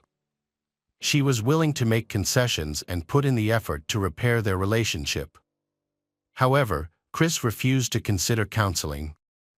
Shannon soon realized that Chris was not willing to meet her halfway or make any compromises. Despite her efforts to save their relationship, Shannon came to understand that Chris was not interested in finding common ground or working through their problems together. After returning to Colorado from a trip to North Carolina, Shannon, Chris, and their daughters settled back into their normal routine. However, Shannon's return was short-lived, as she soon left for a business trip to Arizona. While in Arizona, Shannon's friends noticed a change in her behavior. She seemed anxious and upset, rather than her usual happy self. One evening, Shannon opened up to her friends in their hotel room, sharing her concerns. She told them that Chris had expressed doubts about their relationship and refused to attend couples therapy. On August 11th, while Shannon was with her friends in Arizona, she received a notification about a restaurant charge on the credit card account she shared with Chris, which raised her suspicions.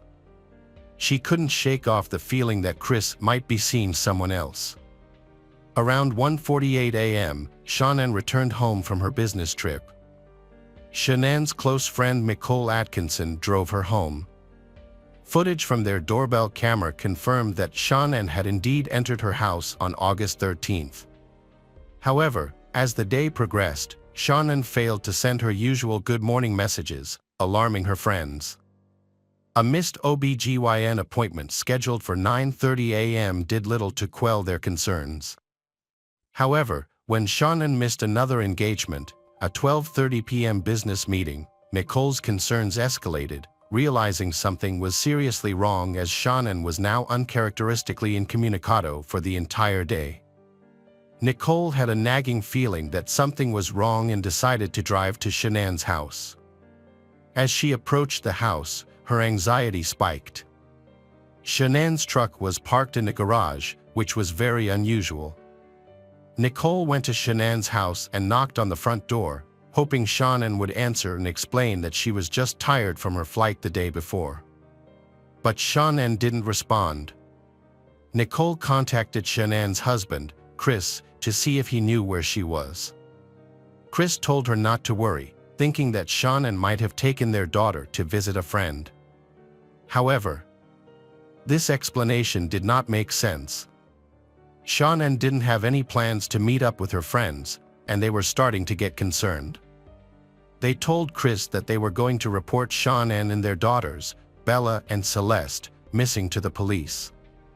Chris didn't want to involve the police, but Nicole was worried about her friend and decided to call 911 to report them missing.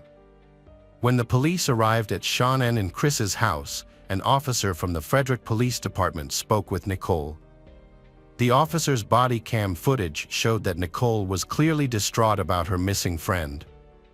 As Nicole was explaining everything she knew about Shannon and her daughters, Chris arrived at the house.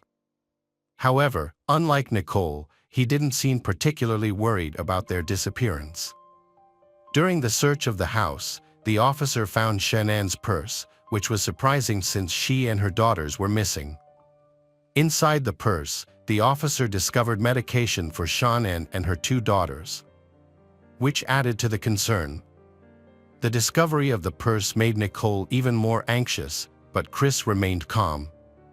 The officer also found Shannon's wedding ring, left on the bedside table, which seemed unusual given the circumstances. The officer and Chris then went to a neighbor's house to review footage from their security camera. The camera's angle captured part of the driveway and garage of Shannon and Chris's house, which might provide some clues. Chris can be seen on footage opening the garage door and leaving his home at 5:28 a.m. While reviewing the footage, Chris's behavior changed dramatically, appearing nervous and agitated. His neighbor even commented on Chris's unusual behavior, expressing doubts to the officer about Chris's actions. Chris's reluctance to join the search for his missing wife, Shannon, and their daughters, Bella and Celeste, raised concerns with Shannon's friends. They found it incomprehensible that Chris was not worried about his family's disappearance. As the investigation continued, officers went door to door in the neighborhood, asking residents if they had seen Shanann or anything out of the ordinary. The search for Shanann, Bella, and Celeste intensified the next day, with the FBI and the Colorado Bureau of Investigation joining the effort. The Boulder Police Department also provided cadaver dogs to aid in the search, both on the property and inside the house. As officers searched the home, one handler observed that the house had a strong smell of cleaning solutions and appeared unusually clean. This sparked suspicion, prompting the officers to take a closer look. The presence of cleaning solutions suggested that someone may have attempted to conceal evidence or erase potential clues. Meanwhile, Chris gave an interview to a news station outside his home. He insisted that he and Shanann had not argued before she went missing and expressed his wish for his family to return home safely. Chris expressed his longing to be reunited with his family, stating that his house felt incomplete without them. However, his behavior during the interview raised suspicions. Despite his emotional words, Chris appeared detached and unemotional, which puzzled those who knew him. Shanann's friends who watched the interview felt his behavior was inconsistent with his pleas for his family to return, and that only added to their concerns. On August 14th, Agent Coder interviewed Chris again. During the conversation, Chris suggested that Shanann may have taken the girls to a friend's house to relax. Meanwhile, the police department had received multiple reports of possible sightings of Shanann and her two daughters. Chris was shown various photographs, but he was unable to identify any of the individuals as his missing wife and daughters. Agent Coder also asked Chris about his marriage to Shanann. Chris claimed that he had never been unfaithful to Shanann and, to his knowledge, she had never cheated on him either. During an interview with Agent Coder, Chris exhibited suspicious behavior, frequently touching his neck with his hands. This caught Agent Coder's attention. The lack of updates from the authorities only intensified the family's desperation. After a 3-hour interrogation, Chris was released from the police department, but he was asked to return the following day, August 15th, for a polygraph test, to which he agreed.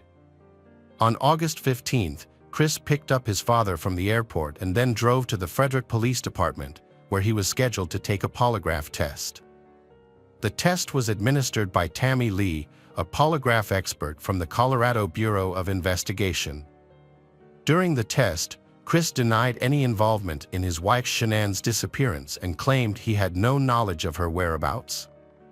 However, his test results showed a score of -8, which was significantly lower than the -4 score needed to pass. This outcome led detectives to believe that Chris was responsible for the deaths of his wife and daughters. Tammy Lee, the polygraph expert, confronted Chris about his failed test results. Chris admitted to causing Shanann emotional pain, but denied physically harming her. He also confessed to having an affair with a coworker and expressed regret for his infidelity. However, he continued to deny any involvement in his family's disappearance. Later in the interview, Chris asked to speak to his father, Ronnie. The officers hesitated, worried that Ronnie's presence might cause Chris to ask for a lawyer. However, they let Ronnie into the interrogation room, hoping that Ronnie's presence might encourage Chris to confess. When Ronnie arrived, Chris told his father that he had killed Shanann, claiming that he did so because Shanann had harmed their daughters, Bella and Celeste. The detectives did not believe for a moment that Shanann had hurt her daughters. Chris eventually confessed to burying Shanann in a shallow grave at one of his work sites and disposing of the bodies of their daughters in oil tanks. Chris pleaded guilty to avoid the death penalty and was sentenced to life in prison without parole.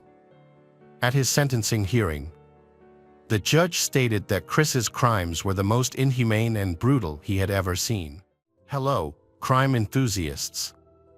Are you ready for another chilling investigation? The case of Karen Oviedo. Rolando Angel Aquino was born in 1987 in Bolivia. As the eldest of 7 siblings, he learned the importance of family bonds and hard work from an early age. He dreamed of having a happy family filled with the joy and laughter of children. In his youth, he met Carolina Chavez and she bore him a son. Even though they divorced, they still maintain a good relationship. Then Soledad Gardio entered his life and they had another son named Elias. Although the relationship with Soledad did not last long, Rolando remained a devoted and caring father to his children. He still kept in touch and maintained warm relationships with Carolina and Soledad. From an early age, Rolando was very active and passionate about sports, including football, and he played for a local team. Friends and family described him as kind and very hardworking. He got along well with his neighbors and was known for being exceptionally sociable. During a local soccer match, Rolando was attracted to Karen. Rolando and Karen soon developed a romance.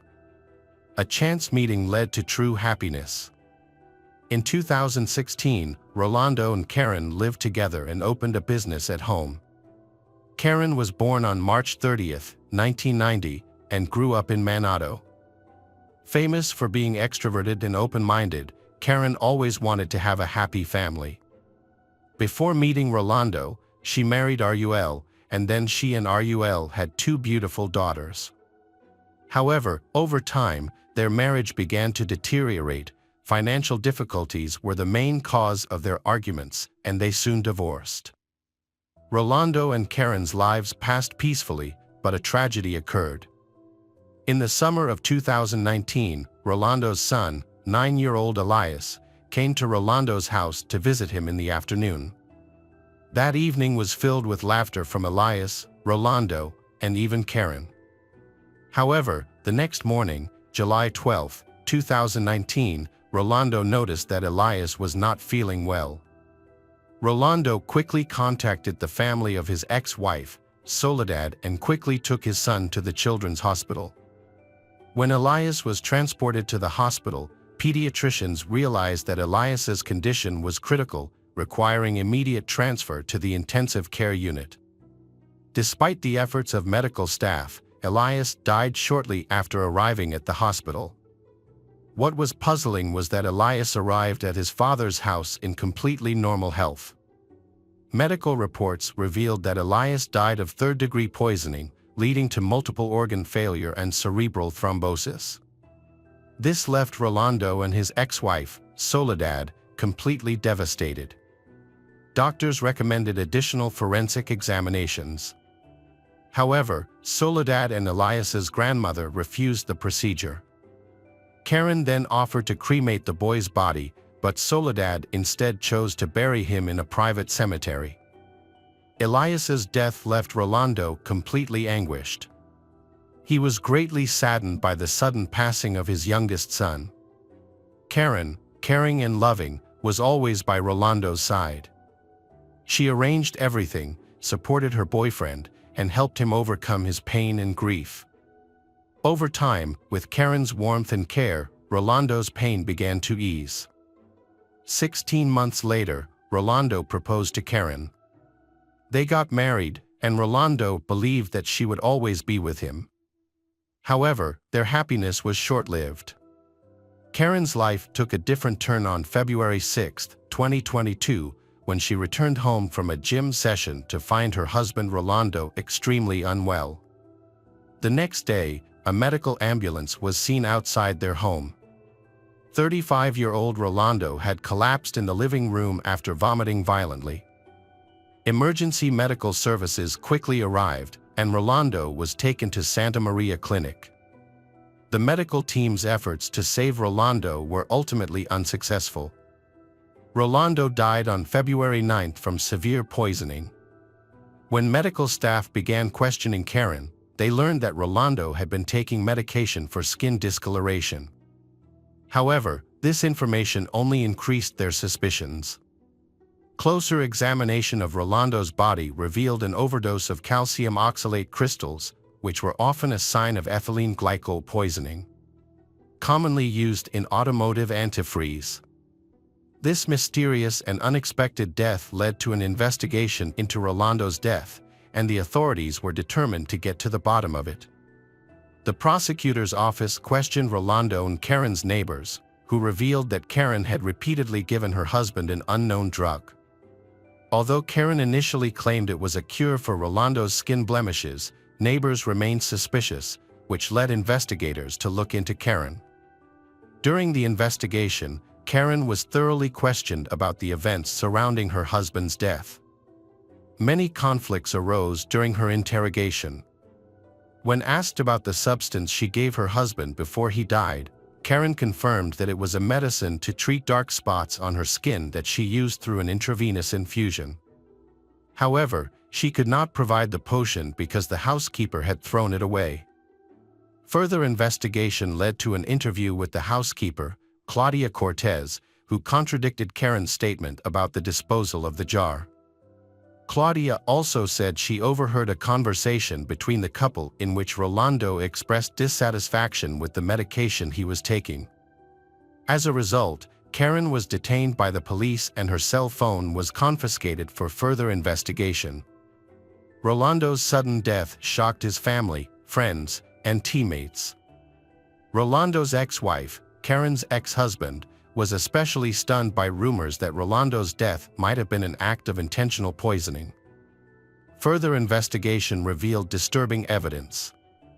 A search of Karen's phone revealed she had researched the most dangerous toxins online and had found a way to delete her search history. Additionally, records showed she had ordered ethylene glycol, a toxic substance used in the manufacture of antifreeze, from an online store on 2 separate occasions. This substance is odorless, has a sweet taste, and is extremely dangerous to humans. Based on preliminary forensic results and collected evidence, the prosecutor's office charged Karen with intentionally poisoning Rolando. It is believed that she mixed the toxic substance with the orange juice that Rolando drank, causing his health to seriously decline and ultimately leading to his death. By mid-February, evidence against Karen had been collected, and Karen had been charged with capital murder. At the same time, investigators had begun looking into suspicious circumstances surrounding the death of 9-year-old Elias. A thorough investigation into Elias' medical history had been initiated by the prosecutor's office. According to the boy's mother, Elias had been in good health until he suddenly fell into a coma at his father's house and never recovered. Elias's death certificate had stated that his body had suffered from cerebral thrombosis. However, investigators had found this explanation suspicious, especially since Elias had been young and he had been in good health. As part of the investigation, the prosecutor's office had requested information about any purchases of ethylene glycol.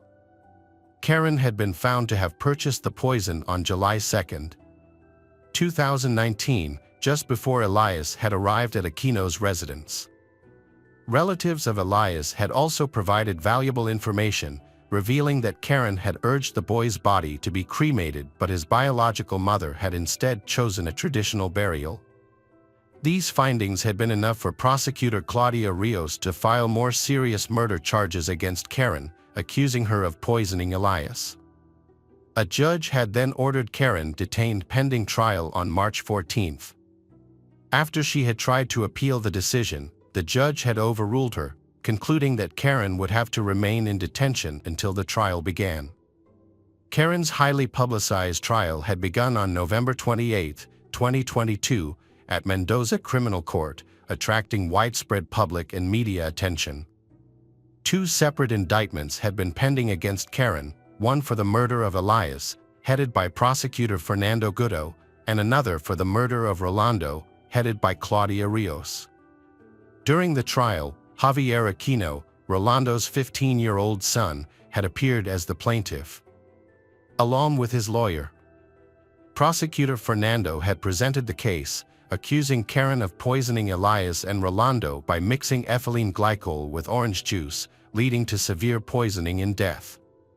Karen's defense team had disputed the charges, claiming Rolando had a history of violence and abuse of their client. They had asserted that there had been no reliable evidence to support the allegations and that Karen had had no motive for murder. The defense had questioned why Karen would have killed Elias, who had posed no threat to her. They had also pointed out that Karen had been the sole owner of the house, car, and business, and that she had not made any suspicious purchases using her phone. Furthermore, the defense had argued that if Karen had used ethylene glycol to poison Elias, as the prosecutor had claimed, then her search for information about the poison on the internet would have made no sense. The defense had emphasized that although the deaths of Rolando and Elias had been heinous crimes, it had been necessary to clearly prove Karen's guilt before prosecuting her. Karen's defense team had tried to claim the allegations against her had been false. Karen had said that Rolando had bought the antifreeze by hacking into her account instead of buying it herself. Additionally, Karen had claimed to have had an alibi for the day her husband had been poisoned on February 6, saying she had not been home when he had first shown symptoms. As the trial had continued, the prosecution had asked Karen a number of questions. An important point addressed by Prosecutor Fernando had been whether Karen had offered to cremate her deceased son, Rolando. Karen had firmly replied that she had had no say in the matter and had never suggested cremation. The prosecution presented relatives of Rolando as witnesses to provide more insight into the events surrounding the death. Elias's mother, Soledad, testified that after her son's death, Rolando told her that Karen had suggested cremating Elias's body so both families could keep his ashes.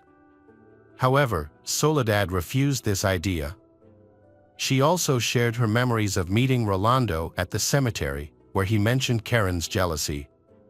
According to Soledad, Karen's jealousy was so intense that she and Rolando slept in separate beds. Another witness, Carolina, the mother of Rolando's first child, confirmed that Rolando and Karen slept separately, as her ex-husband had told her. Although Carolina had not interacted with Karen before the incident, Karen called her on the morning of February 8 to inform her that Rolando was in the hospital due to illness.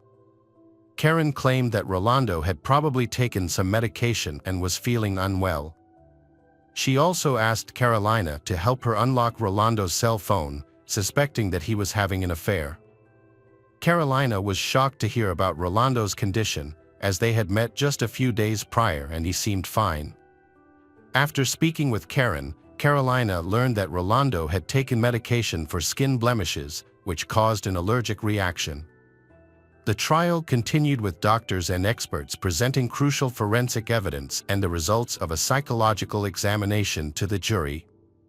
This new information shed light on previously overlooked details. Dr. Ivana Marinelli, a pediatrician who treated Elias in July 2019, explained how the boy was rushed to the hospital with severe breathing difficulties and required immediate intubation. A CT scan revealed a deep cerebral thrombosis, and Elias received intensive care.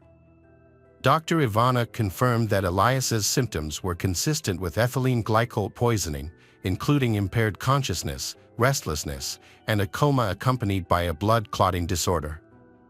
The jury also reviewed the results of Karen's psychological examination, which was conducted at the prosecution's request. The experts found that Karen had lied and concealed the truth. The examination revealed that Karen showed no emotional response to her husband's death, raising doubts about her sincerity. The prosecutor questioned whether Karen had truly been a victim of domestic violence as she had claimed in her statement. This information provided insight into Karen's psychological profile. After weeks of waiting and many court hearings, the trial was finally over. The jury delivered a unanimous verdict after a lengthy period of silence and anticipation. Karen was found guilty of murdering Elias with exceptional cruelty and of causing Rolando's death through a particularly heinous process. As a result, she was sentenced to life in prison. Karen had attempted to evade punishment for the brutal murders that shocked the community and left many unanswered questions. Her plan to cremate the victims' bodies was likely a last-ditch effort to avoid accountability. However, the court and jury remained resolute, ultimately rendering a fair and just verdict. Karen's decision to harm her loved ones remains a puzzle. Despite having everything for a happy life, her motivations may be rooted in emotions like jealousy. This tragic case reminds us that even close relationships can conceal dark secrets, and genuine love and loyalty should always be the top priority. Welcome back, mystery lovers. Today's case is going to keep you on the edge of your seat. The case of Neil Entwistle. Neil Entwistle was born on September 18, 1978, in Worksop, Nottinghamshire, England, to Clifford and Yvonne Entwistle. He grew up in a humble home with his younger brother, Russell. His father worked as a coal miner before becoming a labor counselor, while his mother worked as a cook in a school cafeteria. After finishing high school, Neil Entwistle enrolled in the University of York, where he studied electronic engineering and business management. During this time, Entwistle met an American student named Rachel Souza who was attending York as a study abroad student. Rachel was originally from the Kingston area in Massachusetts, had attended Silver Lake Region High School before going to Holy Cross College in Worcester. While studying abroad in York for a year, she met Neil Entwistle on the rowing team. Neil Entwistle was withdrawn, shy, and indecisive, rarely interacting with others. Rachel, on the other hand, exuded confidence, was cheerful, outgoing, and well-liked. Her American roots brought an undeniable charm to her personality, and Rachel was well received by the other members of the rowing team. Over time, Neil Entwistle and Rachel found themselves drawn to each other, eventually spending more and more time together. Benjamin Pryor, a close friend of Neil Entwistle and Rachel's since college, said the couple were very understanding, affectionate and caring towards each other. While Neil Entwistle worked at a defense and security technology company based in Malvern, Worcestershire, Rachel pursued a career in education after completing her studies in 2002. Rachel took up a teaching role in English, drama and theater studies at St. Augustine's Catholic High School in Redditch, nurturing young minds through the arts. In a post on Friends Reunited in June 2003, Neil Entwistle happily shared about his upcoming marriage to Rachel. They met through rowing, although he expressed dissatisfaction with life south of the border in Birmingham. He was happy with his upcoming marriage. In August 2003, Neil Entwistle and Rachel got married in two ceremonies, one in Plymouth, UK, and the other in Massachusetts, USA. After the US ceremony, they had a reception in the UK in November of the same year. Neil Entwistle shared the early days of their married life on a family website, including their Christmas 2004 trip to the Mediterranean. In April 2005, their daughter, Lillian Rose, was born. Neil Entwistle and Rachel decided to move to the United States. They initially lived with Rachel's mother and stepfather in Carver, Massachusetts, until they purchased their own home in Hopkinton on January 12, 2006. Their new home was located on a quiet cul-de-sac with only 8 neighbors, creating a peaceful setting close to a major city. Despite Neil Entwistle's efforts to find work as a computer programmer and IT specialist, he encountered difficulties in finding work, leading to financial stress and mounting debt. To ease the financial burden, Neil Entwistle turned to selling PC parts on eBay. However, his business was affected by customer complaints about undelivered orders, forcing eBay to investigate fraud. An investigation into Neil Entwistle's eBay activities uncovered that he was using multiple accounts under different names. Further investigation revealed that Neil Entwistle was involved in running a website called millimaker.co.uk. This website promoted a get-rich-quick scheme that promised to help people in the adult entertainment industry make a guaranteed $6,000 per month within 6 months. The website also claimed to offer 24/7 assistance. However, these claims ultimately led to the website being shut down. Neil Entwistle used online platforms to find sexual partners. He visited several websites to pursue relationships looking for sexual partners. On Adult Friend Finder, Neil Entwistle created a profile and emailed several women expressing his interest in meeting sexual partners. An investigation found incriminating evidence on Neil Entwistle's laptop. In his profile, Neil Entwistle stated that he was interested in meeting American women of different ages. Neil Entwistle also mentioned that he wanted to confirm whether American women were better in bed than women from other countries. Neil Entwistle's profile indicated that he was looking for a specific type of casual relationship and was open to meeting people with similar interests. Testimony at the trial revealed Neil Entwistle had continued his interest in escort services up to January 18, 2006. Online searches he conducted on Google included Blonde Bay Escort Service, Sex Escort Services Westboro, and Escort in Worcester. In their defense, Neil Entwistle's lawyers claimed that his wife, Rachel, was dissatisfied with their sex life.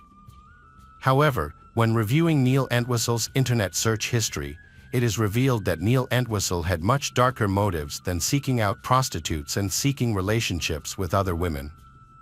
During this time, Neil Entwistle visited his father-in-law, Joe Matarazzo, in Carver, Massachusetts. Joe Matarazzo, a member of the Old Colony Sporting Club, had previously taught Neil Entwistle how to shoot. Neil Entwistle also had a .22 caliber revolver with Joe Matarazzo's family. However, on this occasion, Neil Entwistle planned to steal a gun from Joe Matarazzo's family. Neil Entwistle went to his in-laws' home, found a hidden gun, and took it back to his house in Hopkinton. Once home, he secretly hid the firearm, waiting for the right moment to carry out a violent act against his family. On January 20, 2006, Neil Entwistle entered the master bedroom of his home, where his wife, Rachel, and their 9-month-old daughter, Lillian, were sleeping in their new bed. Neil Entwistle shot Rachel in the head and then shot Lillian, who was lying next to her. The bullet passed through Lillian's body and also hit Rachel in the left chest. Later that day, Neil Entwistle returned to Carver with the uncleaned weapon.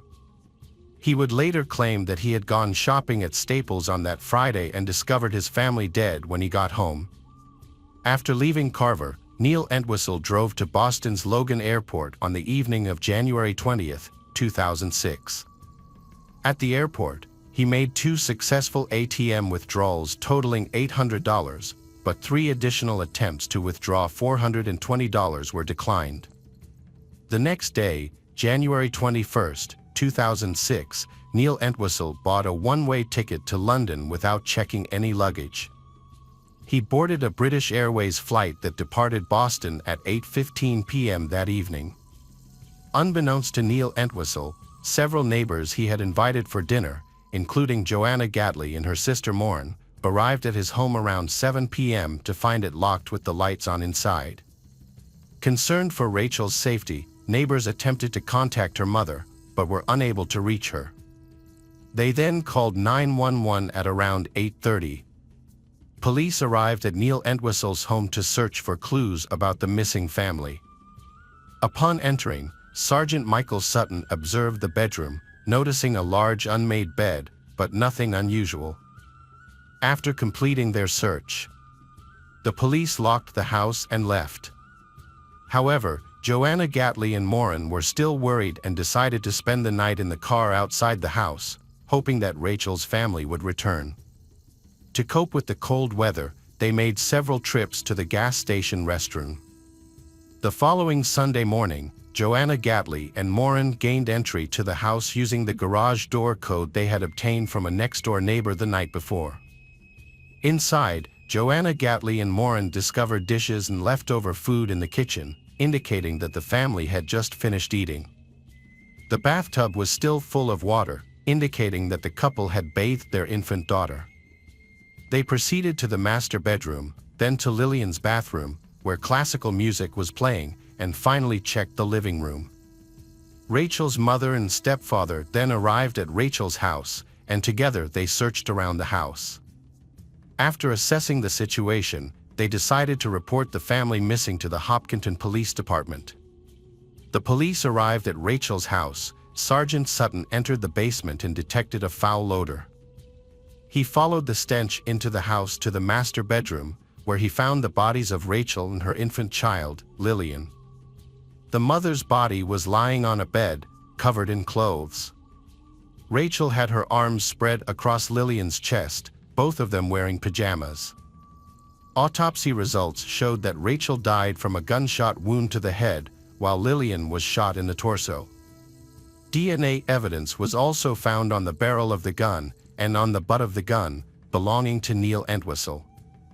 About 36 hours after returning to England, Neil Entwistle visited his parents, Cliff and Yvonne.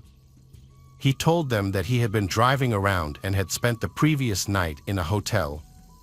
During this visit, Neil Entwistle revealed to his parents that he had discovered the bodies of his wife and daughter.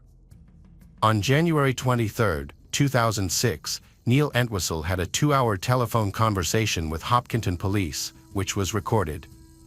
On January 26, 2006, U.S. law enforcement officials traveled to the UK to interview Neil Entwistle.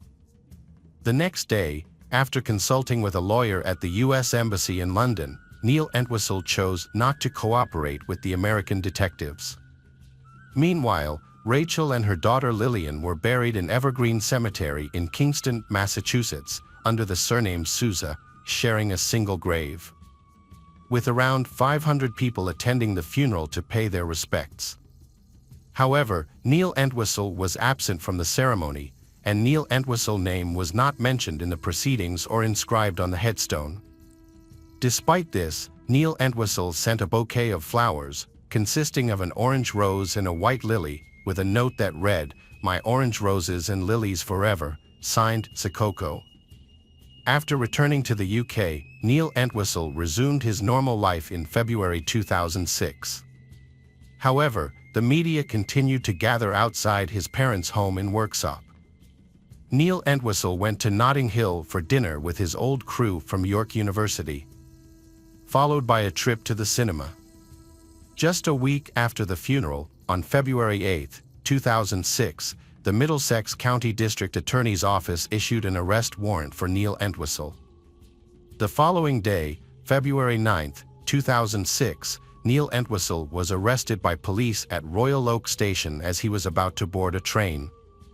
Neil Entwistle was returned to the United States on February 15 and appeared in court, where he was denied bail and held at the Middlesex County Jail in Cambridge, Massachusetts. On March 28, 2006, Neil Entwistle was formally charged with murder and illegal possession of a firearm and ammunition. Neil Entwistle pleaded not guilty despite the charges against him. Almost a year after the incident, in December 2006, authorities at Middlesex County Jail found letters Neil Entwistle had written to his parents and lawyers. These letters showed that Neil Entwistle was depressed and might be thinking about killing himself. As a result, he was moved to Bridgewater Hospital for a psychiatric evaluation before being sent back to Middlesex County. Forensic psychiatrist Christopher Cordes believed that Neil Entwistle's behavior was caused by Asperger's syndrome, a view that was shared by Dr. David Holmes.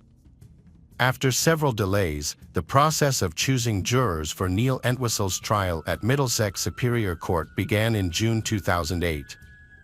The trial for the double murder of Neil Entwistle's wife and daughter began on June 2, 2008, in Massachusetts. Elliot Weinstein led the defense team for Neil Entwistle. During the trial, Elliot attempted to object to the prosecution's plan to introduce DNA evidence, but was unsuccessful. Elliot also attempted to suppress other evidence found in the family home, arguing that it was taken without a warrant, but this effort was also unsuccessful.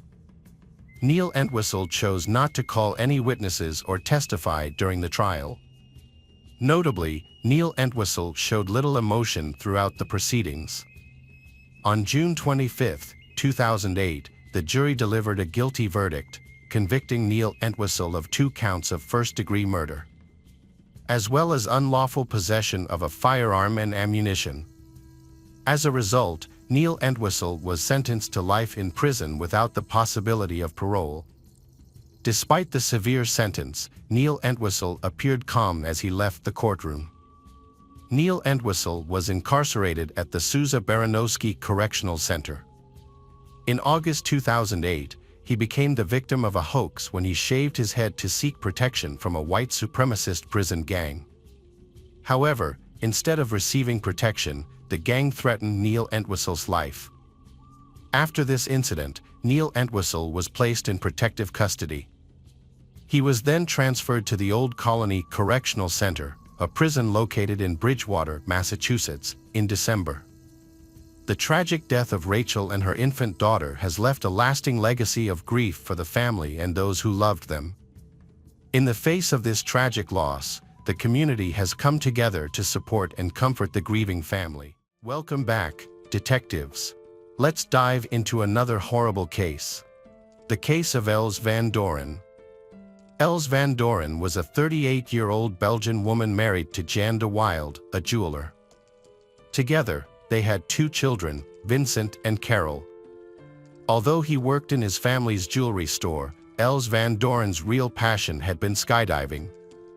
She initially took up the sport with her husband in 1994, but she quickly overcame his interest as her passion for skydiving grew. Els van Doren was an experienced skydiver with 2,300 jumps. Every weekend and holiday, she spent time skydiving. In 1998, she began formation jumping, and in 2001, she became a member of an all-female skydiving team called the Divas. The team competed at the World Skydiving Championships in 2003. However, Els van Doren had to leave the team in 2004 due to a herniated disc.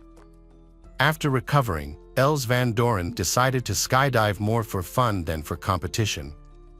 She joined the Swartberg Parachute Club, where she met a fellow skydiver and close friend, Els Babs Klotmans, who was 26 years old and a school teacher. To avoid confusion within the club, Els van Doren suggested the nickname Babs for her young friend. Both women were acquainted with Marcel Summers, a member of the Swartberg Parachute Club. As Els van Doren, Babs, and Marcel became acquainted, Els van Doren found herself developing a strong relationship with Marcel, which eventually became a romantic relationship. Even though she was married, Els van Doren was able to keep her relationship with Marcel a secret because her family was used to her spending weekends at the skydiving club. She often visited Marcel's apartment on weekends without arousing her husband's suspicion. What Els van Doren didn't know was that she not only shared a name with Babs, they also shared a man, Marcel. Unbeknownst to both Els van Doren and Babs, Marcel had been secretly hooking up with both of them, devising a plan to manage his time with each of them. Friday was for Babs, while Saturday was for Els van Doren. This arrangement worked for Marcel for a while, but it didn't last long. On Friday evening, November 10, 2006, something unexpected happened. As planned, Babs went to Marcel's residence for a weekly meeting, but what she didn't know was that Els van Doren had also decided to surprise Marcel that night. Babs and Marcel had just finished dinner and were returning to their apartment when they met Els van Doren, who was waiting outside the door. That night, Babs did not sleep in Marcel's bed as expected. Instead, she slept in a sleeping bag on the living room floor, while Marcel and her friend, Els van Doren, were in the bedroom. While in the living room, Babs noticed Els van Doren's parachute and skydiving equipment nearby.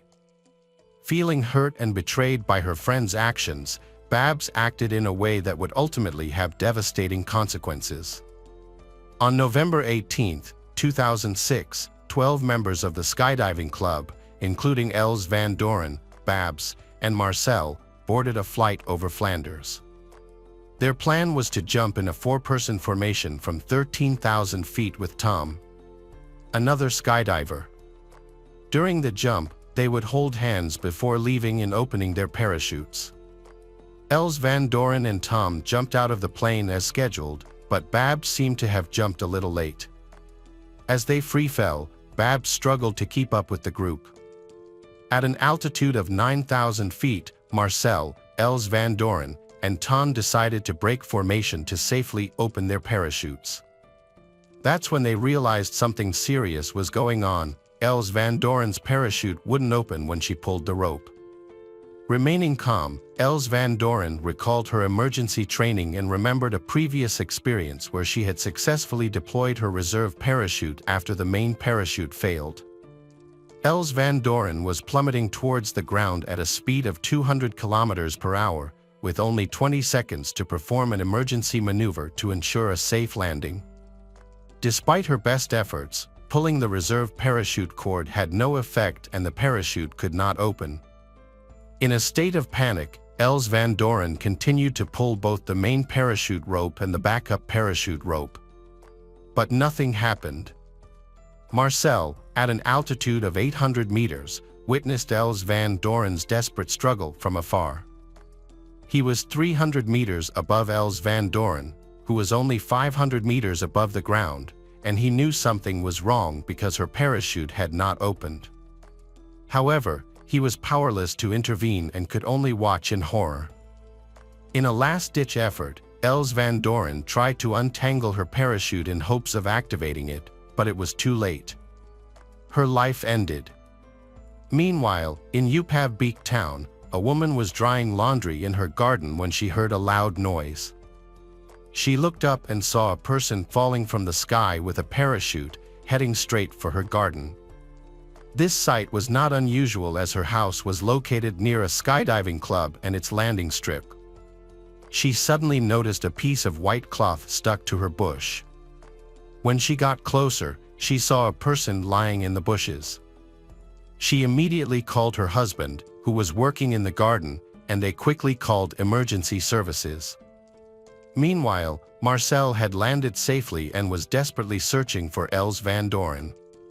He spotted an ambulance and followed it to the scene where Els Van Doren had landed. As he rushed towards her, he was restrained by the emergency team so they could work. Despite their efforts to resuscitate her, Els Van Doren died. Marcel emphasized that Els Van Doren's parachute was inoperable, pointing out that it was unusual for both the main and reserve parachutes to fail to open.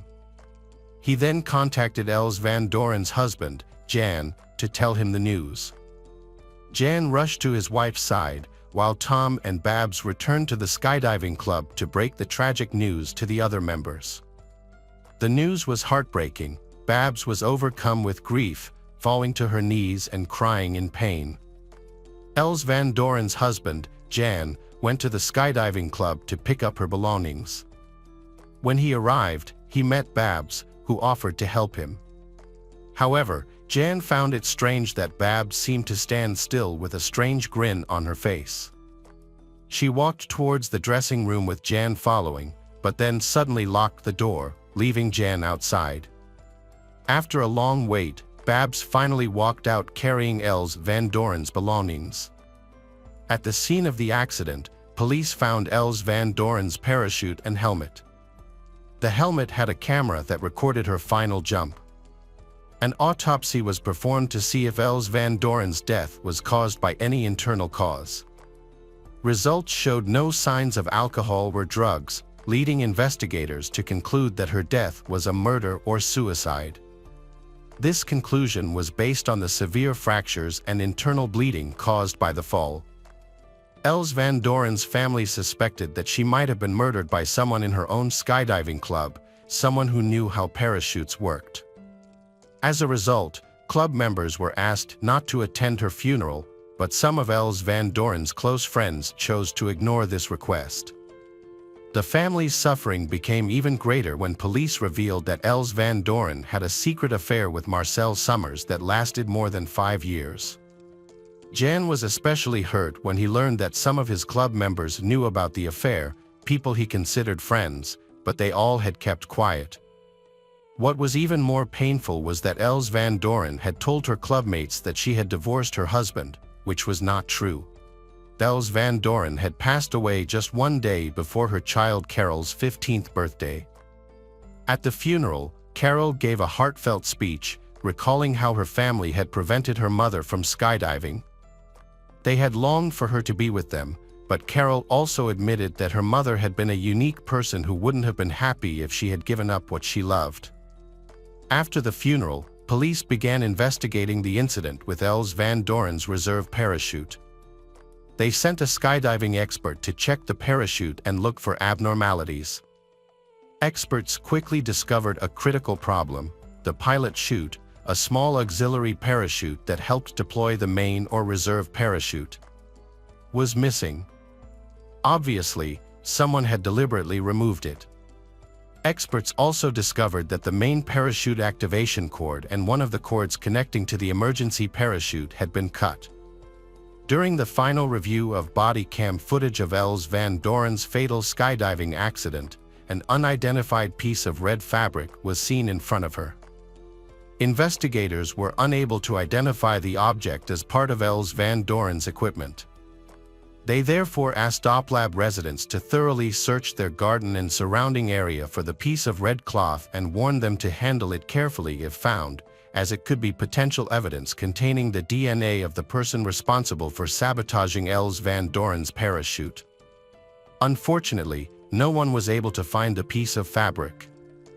A week after Els van Doren's death, a surprising discovery was made when Babs found the pilot chute. According to Babs, she had discovered the parachute hanging from a tree while driving between Oplab and Genk on the way back from Marcel's apartment. Instead of contacting the police directly, she told Marcel about the discovery. Marcel then called the police, who arrived at the location and found Babs visibly shaken and emotional. The police were skeptical of Babs' story, as they found it unusual that she had stumbled upon the pilot chute. Babs insisted it had been just a coincidence, explaining that she had taken a different route home and had been delayed by a slow-moving tractor. She said this delay had caused her to look up and see the parachute hanging about 20 meters above her, which she interpreted as a sign from Els van Doren. The police were suspicious because they knew that only investigators knew that the pilot had been missing. At that time, 3 people were the main suspects in Els van Doren's suspected murder case: her husband Jan, her lover Marcel, and her friend Babs. Police searched Marcel's residence and eventually identified him as a suspect. They later also cleared Jan as a suspect. They then searched Babs' home and confiscated items such as her phone, laptop, and diary. In her diary, she had written down her feelings following the advice of her psychiatrist. Later, Els Klotmans, also known as Babs, was questioned by the police about her relationship with Marcel and what had happened to Els van Doren. During the interrogation, Babs insisted she had had nothing to do with Els van Doren's parachute. She blamed Marcel, claiming that he had often taken care of Els van Doren's equipment when she stayed at his place on the weekends, or blamed Jan, claiming that Els van Doren had often left her belongings at his house during the week. After the initial interrogation, Babs was released and went home. However, she did not appear for a second interview scheduled for December 20, 2006. It was later discovered that that morning she had tried to take her own life by drinking a combination of sleeping pills and antidepressants. Her mother had found her unresponsive and immediately took her to the hospital for emergency treatment. Before attempting suicide, Babs had written letters to loved ones expressing her struggle to cope with the loss of her close friend and the extreme stress of being a suspect in a murder case. After recovering, Babs had been admitted to a psychiatric hospital for 15 days for close observation. This had not been her first attempt at self-harm, as she had previously been diagnosed with borderline personality disorder and depression.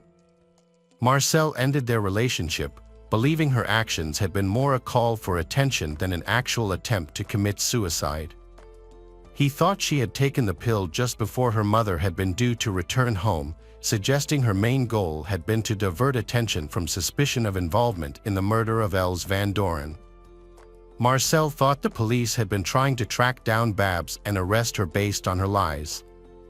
While still under psychiatric care, Babs had been arrested on January 11, 2007, as a suspect in the murder of Els van Doren. When Babs appeared in court on January 19, 2007, authorities decided that she would be detained while the investigation was ongoing. Authorities asked Babs to take a polygraph test, but she refused and it was never taken. A thorough examination of Els Van Doren's parachute equipment had showed that someone had deliberately cut the parachute cord with scissors. The investigation revealed that the person responsible might have been right-handed. Babs spent 3 months in prison by March 2007, having to endure many interrogations. During questioning, she denied any wrongdoing but admitted sending anonymous letters to Els Van Doren. The letter affirmed that Els Van Doren's actions towards her family were wrong. Jan found the letter, but he interpreted it as a criticism of Els Van Doren's frequent absences due to parachuting. However, Babs' intention had been to warn Els Van Doren to end her relationship with Marcel. Babs also confessed to calling Marcel anonymously, especially when he had been with Els Van Doren. She had intended to threaten them. Investigators analyzed Babs' automatic activation device, AAD, and discovered that Babs had jumped with the rest of the team and deployed her parachute beforehand. This supposedly allowed Babs to witness events unfold from above and monitor where Els Van Doren's parachute would land. Babs could have landed and retrieved the parachute later. Babs' trial in the murder of Els Van Doren began on September 24, 2010. Babs had been quickly arrested. The prosecution felt confident that they had enough evidence to prove Babs had committed murder. They believed Babs had been motivated by jealousy because she had discovered her lover, Marcel Summers, had been having an affair with her best friend, Els Van Doren. Babs had previously told investigators that she knew Marcel preferred Els Van Doren to her. The prosecution argued that Babs had wanted to eliminate Els Van Doren as a rival. However, Babs' defense argued that the prosecution's case had been based on circumstantial evidence and unproven allegations. During the trial, Babs claimed that she had not seen a future with Marcel and only had an intimate relationship with him because of her low self-esteem. She even suggested that Els Van Doren's daughter, Carol, might have wanted to harm her mother for being away for the weekend. However, despite her efforts to manipulate the jury and shift blame, the judge's verdict prevailed. On October 20, 2010, Babs had been convicted of murdering her friend Els Van Doren and received a 30-year prison sentence. During the trial, Babs, steadfastly maintaining her innocence, had been closely monitored to prevent her from harming herself again. She later filed an appeal claiming that the police had interrogated her without a lawyer. In May 2011, her appeal was dismissed. In June 2022, after serving 12.5 years in prison, Babs was conditionally released after a third appeal and is now free. It is a pity that Els Van Doren had suffered a tragic fate and that her family had suffered immense pain when the truth had been revealed. Our sincerest condolences go out to the family and loved ones of Els Van Doren, who will be deeply missed. Welcome back, detectives. Let's dive into another horrible case. The case of Natalie Connolly. Natalie Connolly is a beautiful and charming woman who has a stunning appearance identical to her twin sister. Her sister is equally beautiful, and they share a close bond not only because of their similar appearance but also because of their deep connection. Natalie has a special ability to bring joy to those around her. She can easily make people laugh and chat with anyone she meets. Despite facing the challenges of being a single mother, Natalie always strives to ensure that her daughter, Madison, does not lack anything. Her care and love for Madison are evident in her constant presence and attention. In a crowded bar, Natalie meets John, a charming and elegant man. They are attracted to each other from the beginning, and their relationship gradually blossoms. John's charm and wit quickly capture Natalie's heart.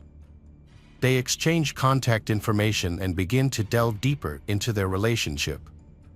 As Natalie spends more time with John, she feels an irresistible attraction to him. This was evident from the moment they first met, even though she had no idea of his profession or wealth at the time. As they grow closer, John reveals that he is a millionaire.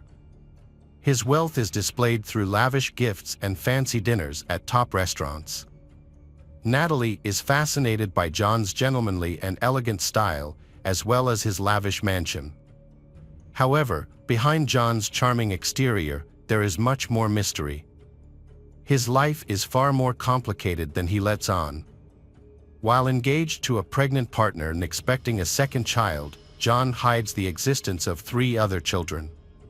His relationship with Natalie is actually an affair, which continues even as John deals with the breakup of his previous relationship. Eventually, John chooses to turn his attention to Natalie. Their romance seems like a fairy tale from the start. John and Madison become close quickly, and Natalie soon wins the hearts of John's children. John treats Natalie to lavish and romantic experiences, from spa trips to hiring a chauffeur. It seems like he is making all her dreams come true. However, when Natalie moves in with John in Kinver, Stafford, England, the truth slowly emerges. Their relationship, initially fueled by passion, reveals its true nature once they live under the same roof. As they spend every waking moment together, they begin to understand each other better. However, John's interests start to annoy her. He enjoys intimate interactions and often leaves bruises and scratches. Romantic gestures and lavish dinners lose their appeal as Natalie realizes that she has to pay a high price for all of them. Natalie once thought her relationship with John was a fairy tale, but now she realizes the harsh truth behind it. Fearing abandonment, she still accepts John's demands during their intense sexual encounters. She recalls how John abandoned his pregnant ex-fiancée and fears the same thing will happen to her. Despite this, Natalie still feels fulfilled in the relationship and does not want to leave because she fears returning to her old monotonous life. She seeks comfort and guidance from her sister and mother, sharing the bruises and scratches John leaves during their intense sexual encounters. She admits that John enjoys causing her pain. Natalie faces a difficult situation as her relationship with John brings her happiness but also has negative aspects. She is caught in a dilemma of wanting to maintain her luxurious lifestyle with John while being dissatisfied with the intimate aspect of the relationship. The tension between them increases as they both seek out other relationships. As John continues to chat with other women, Natalie also begins texting other men without John's knowledge. When John discovers these exchanges, he becomes very angry. Although John makes no secret of his interactions with other women, he strongly objects to Natalie interacting with other men, highlighting the unfairness of their relationship. Despite John's attempts to hide his insecurities, he invites Natalie out for a casual evening on December 18, 2016, which includes drinks, football, and dinner. John forces Natalie to drink heavily and even offers her cocaine, albeit in smaller amounts than he consumes. This was not the first time he had created such a situation, suggesting a pattern of behavior intended to make Natalie more comfortable before committing bad acts on her when they were home alone. This raises the question of whether Natalie's heavy drinking on these occasions was an attempt to dull the pain she knew she would endure behind closed doors with him. John wanted to be in complete control of the situation, ensuring he could carry out his intentions towards Natalie without being hindered. Therefore, he carefully controlled his alcohol intake, aiming to achieve a mild state of intoxication that did not affect his performance during their sexual encounters. After what seemed like a pleasant day out, ending with a satisfying meal at one of their favorite places, John arranged for a driver to take them home. However, beneath the normal appearance, John's evil intentions were hidden. That day, Natalie was in a drunken state, which only worsened as dinner failed to sober her up or absorb the alcohol. She was disoriented, stumbling out of the car as they arrived home, accidentally leaving her phone behind. Instead of letting Natalie recover from her drunkenness, John had other intentions. He returned to retrieve Natalie's phone, but it is unclear whether he had seen her messages.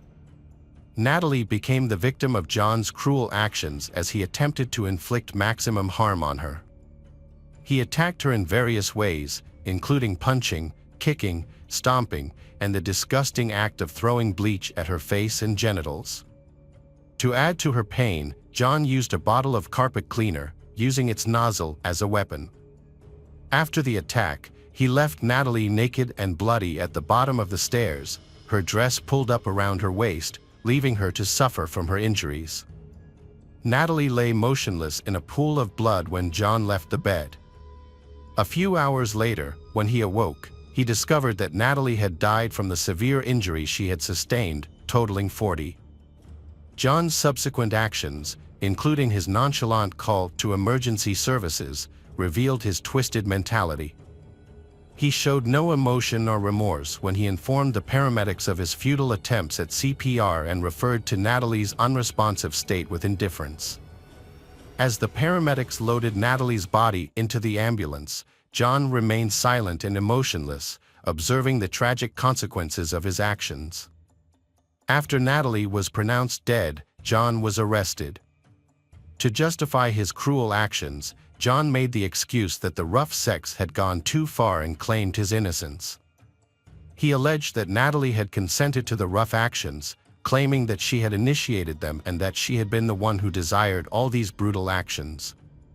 According to John, Natalie allegedly requested rough sex, including being injured, beaten, and even having a bottle of carpet cleaner inserted into her.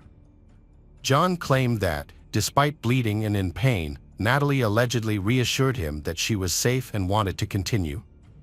However, John's account is not credible. He attempted to deflect blame by saying that Natalie had agreed to engage in rough sex and that they had engaged in similar acts many times without issue. When asked about leaving Natalie partially clothed at the bottom of the stairs, John offered a weak excuse, claiming it was a regular occurrence and that he had never provided a blanket because the house was always warm. Throughout the proceedings, John showed no remorse or regret for his actions. Instead, he placed the blame squarely on Natalie. His attempts to shift the blame left onlookers frustrated. Despite being convicted of manslaughter, John received a lenient sentence of 3 years and 8 months, but only served 22 months before being released. Natalie Connolly's case sparked widespread criticism and controversy, leading Fiona McKenzie to launch the "We Can't Agree with This" movement in December 2018. The movement aims to promote discussion about sexual assault and calls for the removal of the rough sex defense. In Fiona's view, the defense minimizes and legitimizes violence in intimate relationships, perpetuates harmful stereotypes, and devalues the experiences of survivors.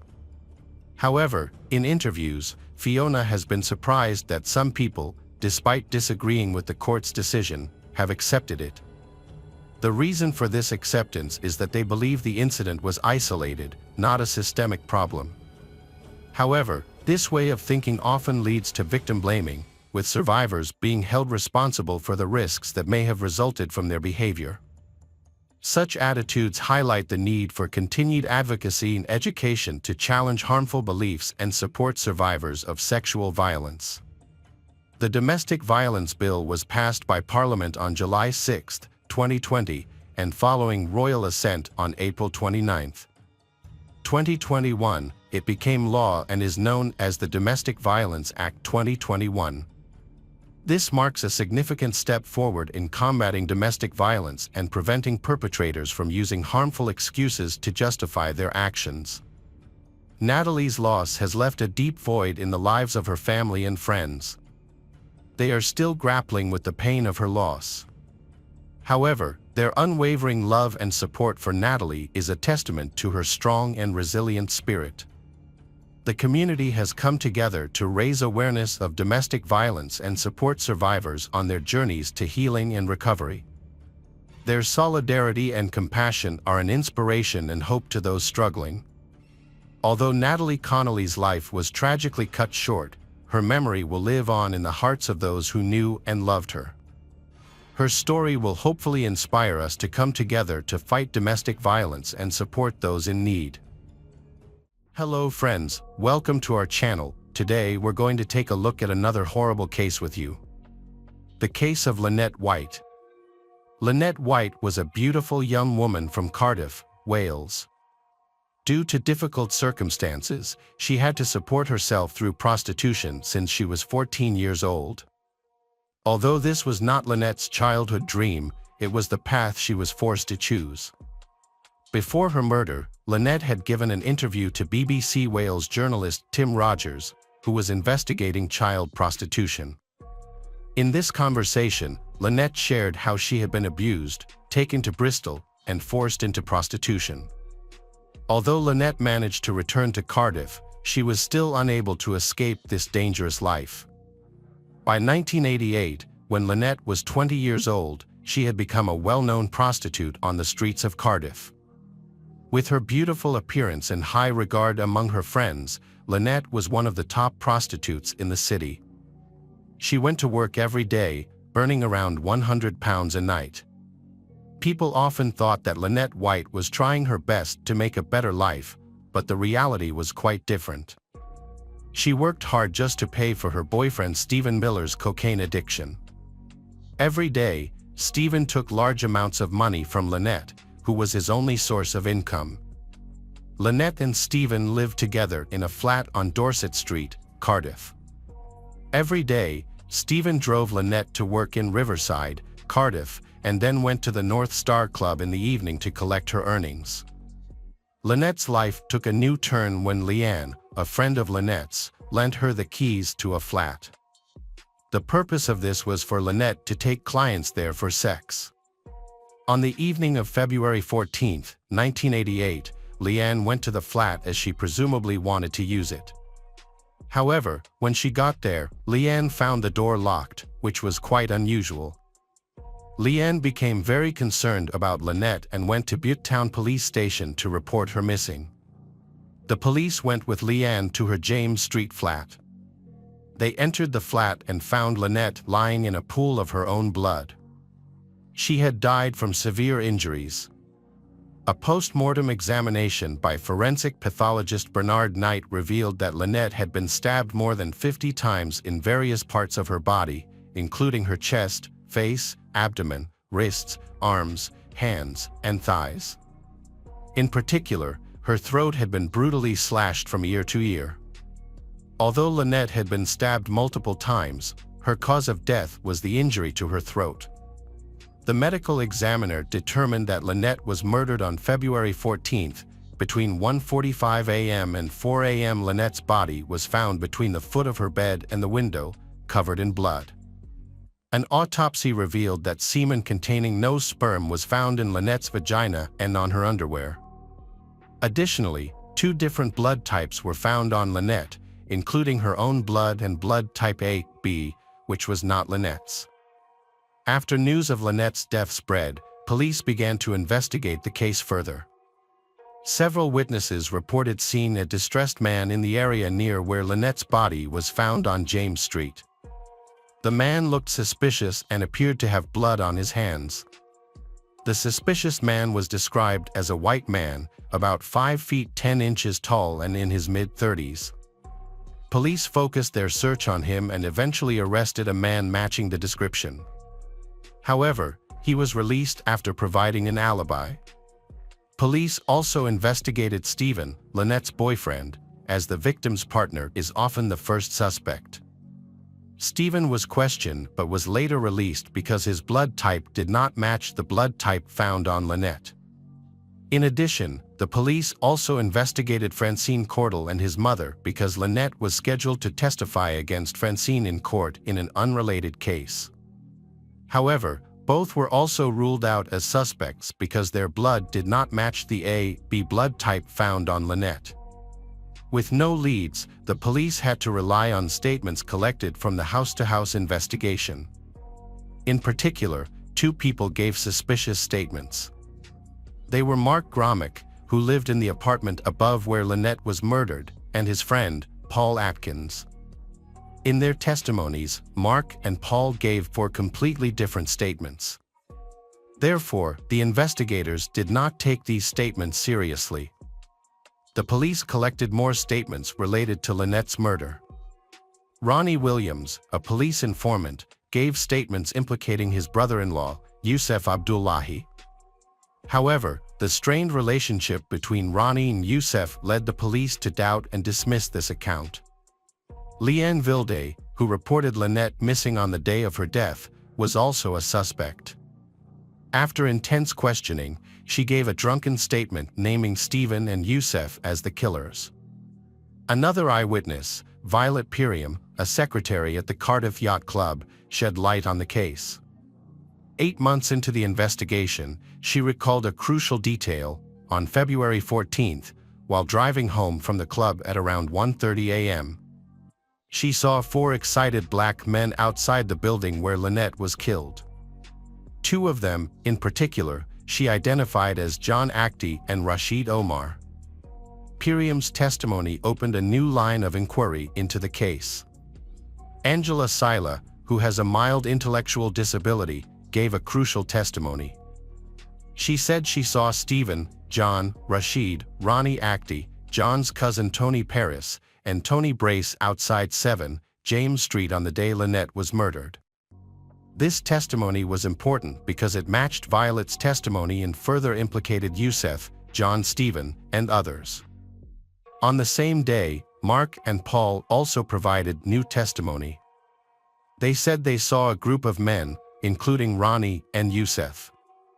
Angela Sila then gave another testimony in December 1988. She said she heard screams from Lynette's flat and ran there with Leanne.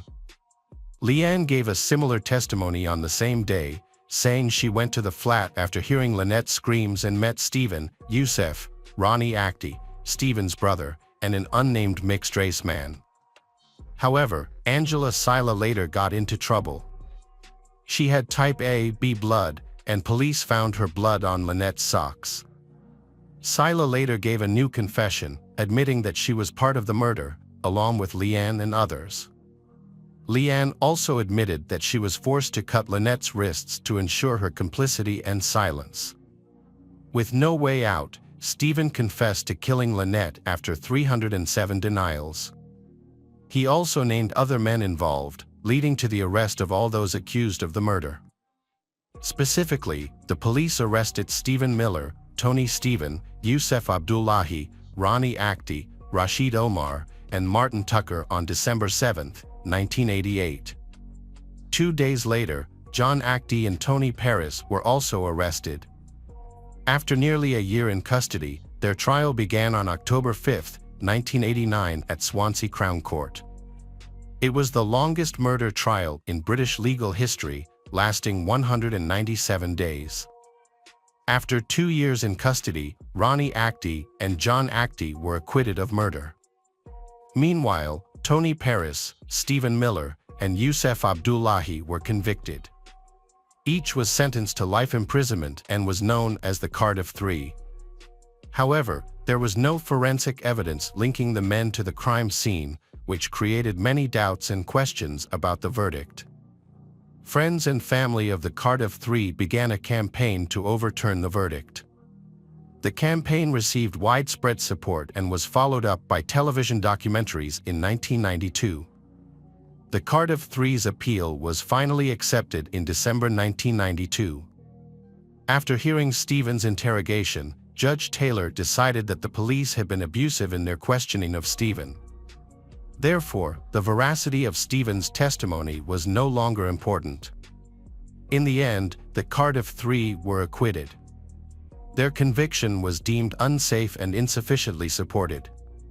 However, if the Cardiff Three were not the real criminals, then the real criminal is still at large. This raises the question, who killed Lynette White?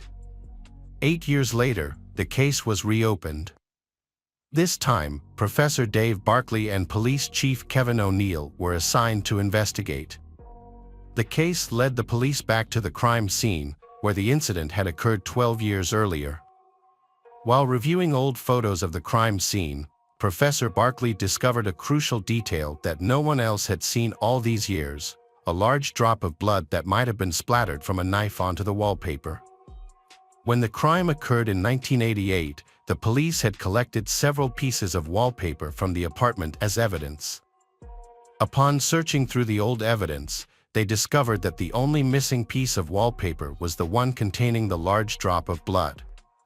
The forensic team continued to investigate the case, carefully studying photos of the scene. They discovered that the blood might have been hidden under several layers of paint on the baseboards. The team also found traces of blood on a piece of cellophane from a cigarette packet, leading to the suspect being nicknamed Cellophane Man. To find the suspect, the forensic team led by Angela Gallup began collecting and comparing DNA data. However, searching for a matching DNA profile in 140 police databases proved futile as no matches were found. But the forensic team did not give up. They narrowed down the search to hundreds of profiles in the Cardiff area by comparing similar DNA profiles. They eventually found a match between the suspect's DNA profile and that of a 14-year-old boy who was known to the police for driving around Cardiff. Surprisingly, the boy could not be a suspect because he had not been born at the time of the crime 15 years ago. The police still visited the boy's home to investigate. There, they were told that the boy's father had died but that he had an uncle named Jeffrey Gafford. On February 26, 2003, detectives went to Jeffrey's home in the village of Hanharan, 15 miles west of Cardiff. However, Jeffrey's house was empty at the time. The next morning, police went to his workplace in an office building in Cardiff city centre. When they explained the purpose of their visit, Jeffrey said, "I think you've got someone for the job." Jeffrey was then asked to provide a mouth swab, which he agreed to do. The police immediately analyzed the swab and identified a clue that would lead to the murderer. The next morning, Superintendent Kevin O'Neill wanted to get things right so there would be no more mistakes. He assigned a team to watch Jeffrey before he began interviewing him. Chief O'Neill had planned to monitor Jeffrey for a week, but on February 28, 2003, Jeffrey attempted suicide. When the surveillance team caught him in a garage, where he had bought 3 packets of paracetamol, the police immediately took action. When the police arrived at Jeffrey's home, he had taken approximately 62 paracetamol tablets, a significant amount of painkillers. Despite this, Jeffrey tried to hide his actions. When questioned, he made a horrifying confession: "I killed Lynette White. I've been waiting for this for 15 years. I think I deserve this sentence. I really hope to die." Jeffrey was then taken to the hospital, where he once again confessed to the murder he had committed 15 years earlier. Initially refusing treatment, Jeffrey prepared himself to accept death. But he eventually agreed to take the antidote and recovered within a few days. On July 4, 2003, Jeffrey pleaded guilty to the murder of Lynette White in court. Judge Royce sentenced Jeffrey to life imprisonment with a minimum of 12 years and 8 months. Jeffrey's lawyer later revealed that Jeffrey had killed Lynette for over 30 pounds and had sexually assaulted her body. In February 2007, Paul Atkins, Angela Sila, Leanne Vilde, and Mark Gromick were charged with perjury. By December 2008, 3 of them, Angela Sila, Leanne Vilde, and Mark Gromick, were convicted and each sentenced to 18 months in prison. However, Paul Atkins was acquitted because it was believed he had been bullied, threatened, abused, and manipulated into making false statements. In March 2009, it was announced that the prosecution had enough evidence to charge the officers involved in the original investigation for conspiracy to pervert the course of justice. However, in 2011, the trial was dropped due to a lack of evidence. In 2015, 8 of the accused officers brought a civil suit in the High Court against the police force, suing for malicious prosecution, unlawful detention, and wrongful conduct. However, in late 2015, the judge in the civil case dismissed their case. 5 of the wrongfully accused men were awarded compensation after their release. Stephen Miller was paid £571,000, John Actie received £300,000, while Tony Paris was awarded £250,000. Two other men, Ron Akhti and Yusuf Abdullahi, have since died. Ronnie Akhti died in 2007 after struggling to come to terms with what had happened to him. Yusuf Abdullahi died in 2011 from cancer after battling post-traumatic stress disorder.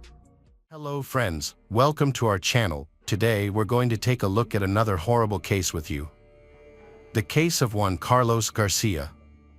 Abril Perez was born on November 18, 1971 in Monterrey, Mexico. She is the second of three children. Her parents, Maria and Manuel, did their best to provide their children with a good education and aspirations for a better life.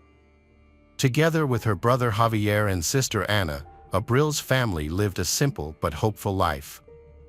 Abril, Ana, and Javier all excelled in school, participating in musical activities, sports, and developing their talents. However, Abril showed early on a special ability in mathematics and business skills.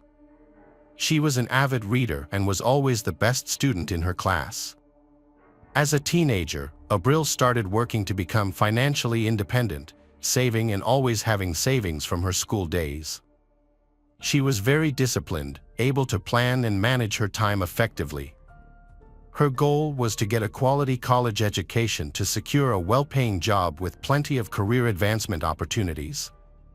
After graduating from high school, Abril was accepted into the most prestigious university in Nuevo León, where she earned a master's degree in finance and business administration. Her classmates described her as smart, focused, and ambitious, but also fun-loving, kind, and always ready to help others. After graduating, Abril was hired into the sales department of one of the largest and fastest-growing companies in the country. A few years later, she tried her hand at digital sales, a new and rapidly growing field, and realized it was the right fit for her. She quickly rose through the ranks, becoming the company's CEO within 2 years. Abril was young, beautiful, successful, ambitious, and on her way to the life she had always dreamed of. She built a brilliant career, provided for her family, and had many plans for the future. However, her personal life remained unstable, disappointing her loved ones. Abril believed that she would find true love and live a long, happy life. In the mid-1990s, when Abril's career was going strong, she met a young man named Juan Carlos Garcia Sanchez. A little over 3 years older than Abril, he had similar career ambitions to hers, which impressed her. In turn, he was attracted to her beauty, charm, kindness, radiant smile, along with her sharp intellect and strong determination. Juan Carlos graduated from a prestigious University of Science and Technology, where he excelled in the fields of economics and commerce. He then went on to study at Harvard University in the United States before returning to Mexico and building a successful career in the rapidly growing e-commerce sector. After meeting at a conference focused on the latest financial technologies, Abril and Juan Carlos met several more times as their companies worked on joint projects. Eventually, Juan Carlos realized that he had fallen in love with this intelligent and beautiful woman. Juan got Abril's phone number through mutual acquaintances, called Abril, and asked her out.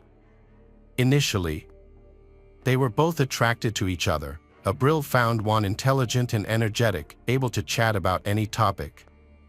The relationship between the two developed rapidly, and by 1998, they decided to get married. At that time, both had achieved considerable success in their careers and were involved in developing online stores, a promising direction. Their life was like a real fairy tale, attracting the envy and admiration of those around them.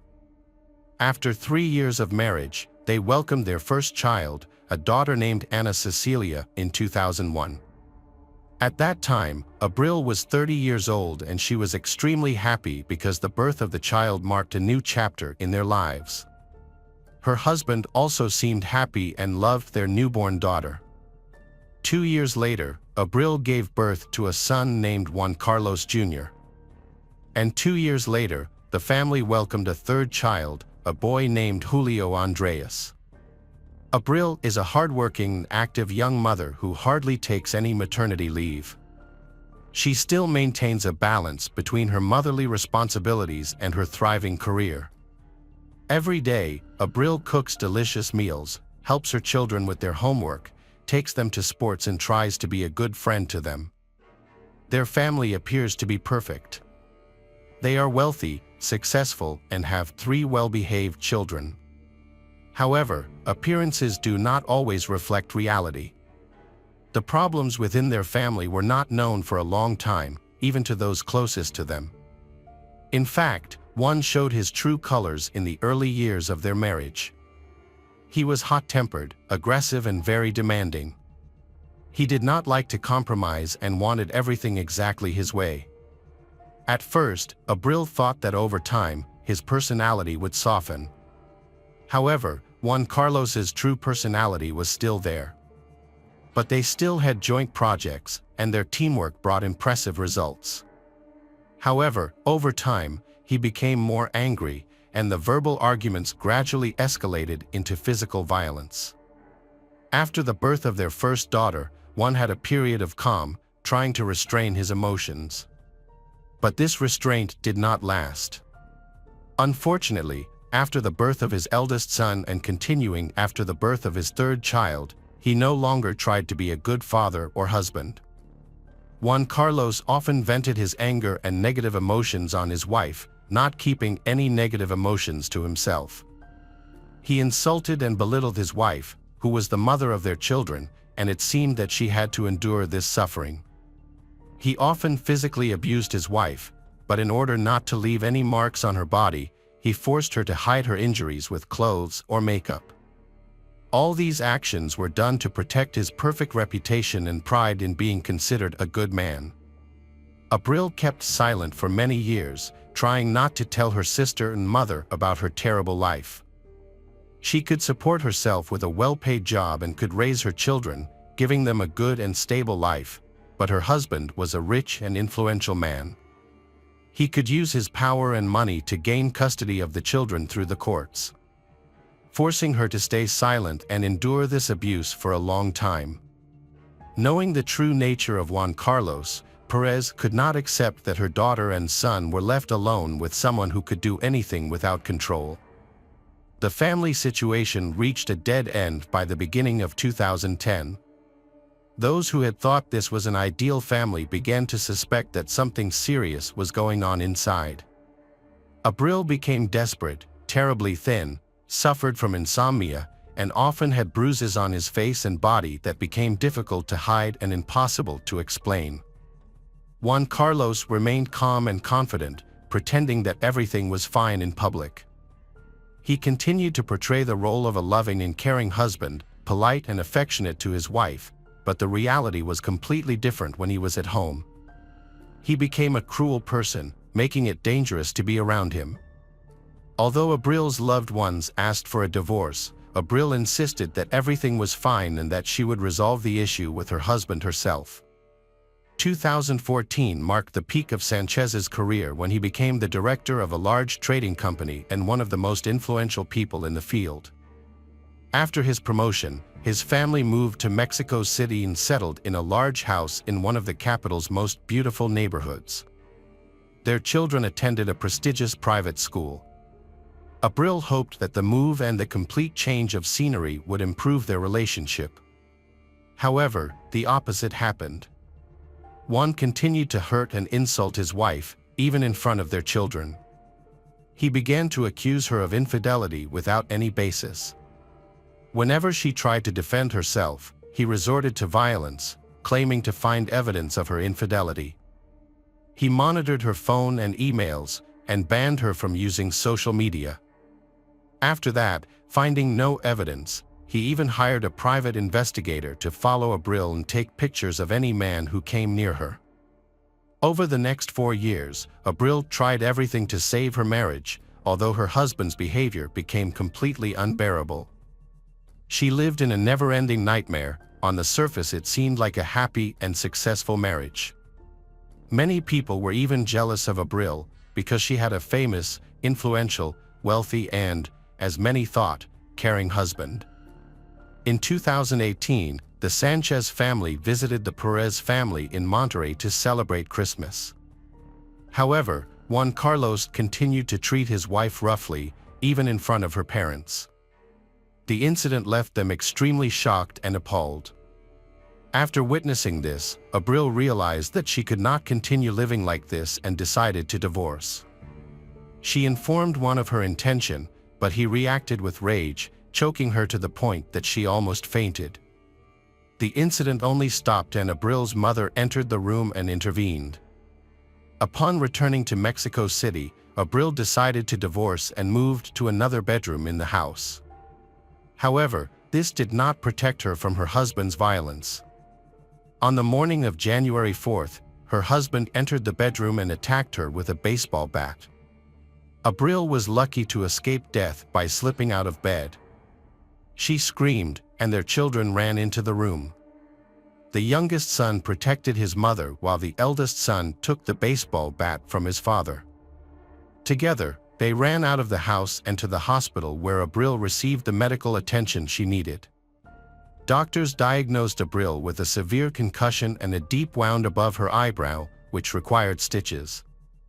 Shortly after Abril and the children left the house, Juan Carlos contacted a lawyer and posted on social media about the conflict between him and his wife, claiming that his wife had betrayed him. Juan Carlos also claimed that his wife had taken all the money from the safe and that when he tried to stop her, she had stabbed him with a knife. As evidence, he posted a photo of a bloody knife and blood stains on the floor. However, the blood on the floor was actually Abril's, from her own room. The photo of the knife was also taken from the internet. Despite this, Juan Carlos' friends believed his story and reshared it on social media, drawing attention to the incident. While still in the hospital, Abril sued her husband for intentional injury. After being discharged from the hospital, she left the house and moved in with her sons. According to the temporary decision, she was granted sole custody of the children. Their eldest daughter, now of age and in college, sided with her mother and denounced her father's cruelty. Juan was ordered to pay alimony to his ex-wife and sons while they lived with their mother. The amount of alimony was relatively small, about $300. However, Sanchez refused to pay and faced jail time. However, given his status as an influential businessman, he believed he would not face any punishment. After experiencing the nightmare, Abril decided to return to her hometown of Monterrey, to her parents' house, taking her children with her. There, she filed for divorce and monitored the situation. At the same time, she began providing online support and counseling to women in similar situations. She also planned to open a center for psychological and legal support for victims of domestic violence. However, the judicial system was disappointing. It was not until September 2019, 8.5 months after the incident, that Sanchez was arrested for causing bodily harm and attempting to kill his wife. He was sent to prison, but after just over a month, he successfully appealed and was released in November of that year. The case was presided over by Judge Federico M., who surprisingly reclassified the case, leading to a new trial. During the trial, Abril's hospital photos and entries from her medical records were not presented. At the same time, the testimony of the woman and her sons was not considered sufficient grounds to detain Juan Carlos. Furthermore, Juan insisted that his ex-wife was turning the children against him. Juan was released immediately from the courtroom because Judge M considered that his actions did not pose a direct threat to the victim's life. According to the judge, if Juan had really intended to end his wife's life, he would have done so, especially since she was asleep during the attack and could not resist. Abril was shocked and frightened when she learned that her ex-husband had been released. She immediately realized that Juan had all the connections and had paid off his way out of jail, putting her and her daughter's lives at risk. She wrote a formal letter to the judge expressing her fear and concern for her life, but it did not seem to have any positive impact. After being released, Juan Carlos initiated a lawsuit for custody of the children. He demanded that she return to Mexico City to attend the hearing, and if she did not attend, the case could be decided without her, which would certainly be disadvantageous to her. She had no choice but to return to the city. Returning to Mexico City was a tragic scene that Abril could not avoid. On November 25th, Abril overcame her fears and went to Mexico City. She feared the man she had been living with, but she knew she had to face reality to protect her children. She planned to leave the city immediately after the hearing and had already bought a plane ticket back, which Juan Carlos also knew. On the day of their custody hearing, a tragic incident occurred. After the hearing, Abril, her sons, and their lawyers got into a car and headed to the airport. However, when they reached a traffic light, a motorcyclist stopped next to their vehicle and suddenly pulled out a pistol, firing 2 shots at Abril, who was sitting in the front passenger seat. He then quickly fled the scene. 1 bullet passed through and grazed the youngest son, who was sitting in the back seat, but fortunately none of the children were seriously injured. Abril was taken to the nearest hospital, where doctors tried to save her life for more than 6 hours. However, due to severe injuries and loss of blood, they were unable to save her, and she passed away that evening. Abril's family immediately flew to the capital and asked the authorities to arrest the person they believed was behind the attack. However, law enforcement agencies had a different view. They said that without identifying the shooter, it would be difficult to determine his motive and the details involved. Meanwhile, Juan Carlos remains free and the police begin searching for the perpetrator, a process that could take a long time. The orphans have been placed in the care of relatives on their mother's side for the time being, while their father prepares for another legal battle to regain custody. Abril's sister wrote a social media post criticizing Juan for the incident. However, her account was blocked and later deleted. Nevertheless, Abril's family decided to continue fighting and draw public attention to the case. They stressed that the attack occurred on a day dedicated to protests against domestic violence, which made the incident even more despicable. The public outcry forced the prime suspect, Juan, to flee. Abril's family drew attention to the tragedy that had befallen them. At the same time, people also began to openly discuss many cases of men trying to kill women but being unpunished and still going free. Mexican politician and women's rights activist Claudia Sheinbaum Pardo has officially confirmed that Abril's case will be reinvestigated and classified as femicide. Judges could face consequences if Juan Carlos's guilt is proven. Juan Carlos, a businessman who posts frequently on social media, has called for his ex-wife's perpetrators to be found and punished to the fullest extent of the law. He has stated that despite his disagreements with his ex-wife, he would never harm the mother of his children. However, his daughter, Ana Cecilia, has taken a stand against her father and left an angry comment, accusing him of cruelty and including photos of her mother in the hospital after Juan Carlos attacked her with a baseball bat. Despite the case receiving extensive media coverage, it was decided to leave Juan free while the investigation is ongoing. He has been placed under a restraining order and must report to the police weekly. However, after he failed to appear at the scheduled time, a warrant was issued for his arrest. As expected, no one could find the defendant. Juan used his money and connections to quickly leave the country and enter the United States. Mexico contacted Interpol and reported the fugitive accused of serious crimes. The next day, Juan was declared an internationally wanted man. To investigate the case, the police hired a crime scene reconstruction expert. During this time, they also tried to locate the hired criminal. The results showed that he did not act alone. Street camera footage showed 2 vehicles following the car of Abril, her children, and their lawyer from the courthouse. The motorcyclist committed the murder and appeared to be in constant contact with the people in the aforementioned cars to receive instructions. Investigators spent months identifying some of the people involved in the incident. Finally, on March 5, 2020, 2 suspects were arrested in connection with the case. Surprisingly, the participants in this case did not resist arrest. They immediately began to confess to their actions and surrendered in the hope of reducing their sentences. Through investigation, it was determined that the real mastermind was Juan Carlos. He paid a large sum of money to 7 people who directly participated in this act. The first people to be arrested were the driver of the car that participated in the chase and the motorcyclist who fired the fatal shots. The investigation also showed that, before the incident, Juan Carlos hired several experienced criminals to act as his personal bodyguards while in prison. One of these criminals was released a week before the incident, and the other was released a few days later.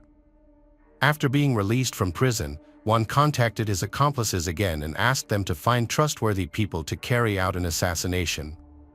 He promised to pay a large sum of money to each of them if they succeeded. Once all the participants were identified, Juan transferred the promised money and provided details of the route and vehicle the victim would use. However, the most difficult part of the plan was luring Juan's ex-wife to Mexico City. He resorted to threatening Abril that he would take the children if she did not appear in court. Although she complied with the court order, she had no intention of staying in the capital and planned to return to Monterrey the same day. Juan learned this information from his sources. It was not until late October 2020 that 3 people involved in the criminal conspiracy were arrested. They were initially arrested on suspicion of distributing narcotics. It was only when they were brought to the police station that it was discovered they might be involved in a serious crime. All of those arrested were members of a major drug trafficking gang headed by Maldonado, also known as Balto. He served time with Juan Carlos and protected him. Maldonado then agreed to help Juan in the murder of his ex-wife in exchange for a large reward. Maldonado was arrested in November 2020 and began to testify. According to his testimony, Juan had been looking for trustworthy people to end the life of his ex-wife, and Maldonado agreed to help. With these statements, it was clear that Juan was both a client and an organizer of the crime. The previous attack on Abril with a baseball bat was reclassified as attempted murder. The court eventually issued an arrest warrant for Juan on charges of murdering his wife. However, his whereabouts are currently unknown. By spring 2021, the remaining participants in Juan's commissioned murder were found and arrested. One of them was arrested for another crime at the time. In addition, during the extended search, the weapon used to carry out the fatal shots was found. A total of 9 people involved in this criminal group have been arrested, of whom 7 were directly involved in the pursuit and murder of Abril. Although it has been nearly 5 years since Abril's death, the main perpetrator and the person who hired him to carry out the crime, Juan Carlos Garcia Sanchez, is still at large and his whereabouts are currently unknown. The person who directly shot the mother of 3 children was sentenced to 52 years in prison. 2 other criminals who participated in the car chase and assisted the shooter were also sentenced to 50 years in prison each. The other arrested participants are still under investigation, and their fate has not been decided.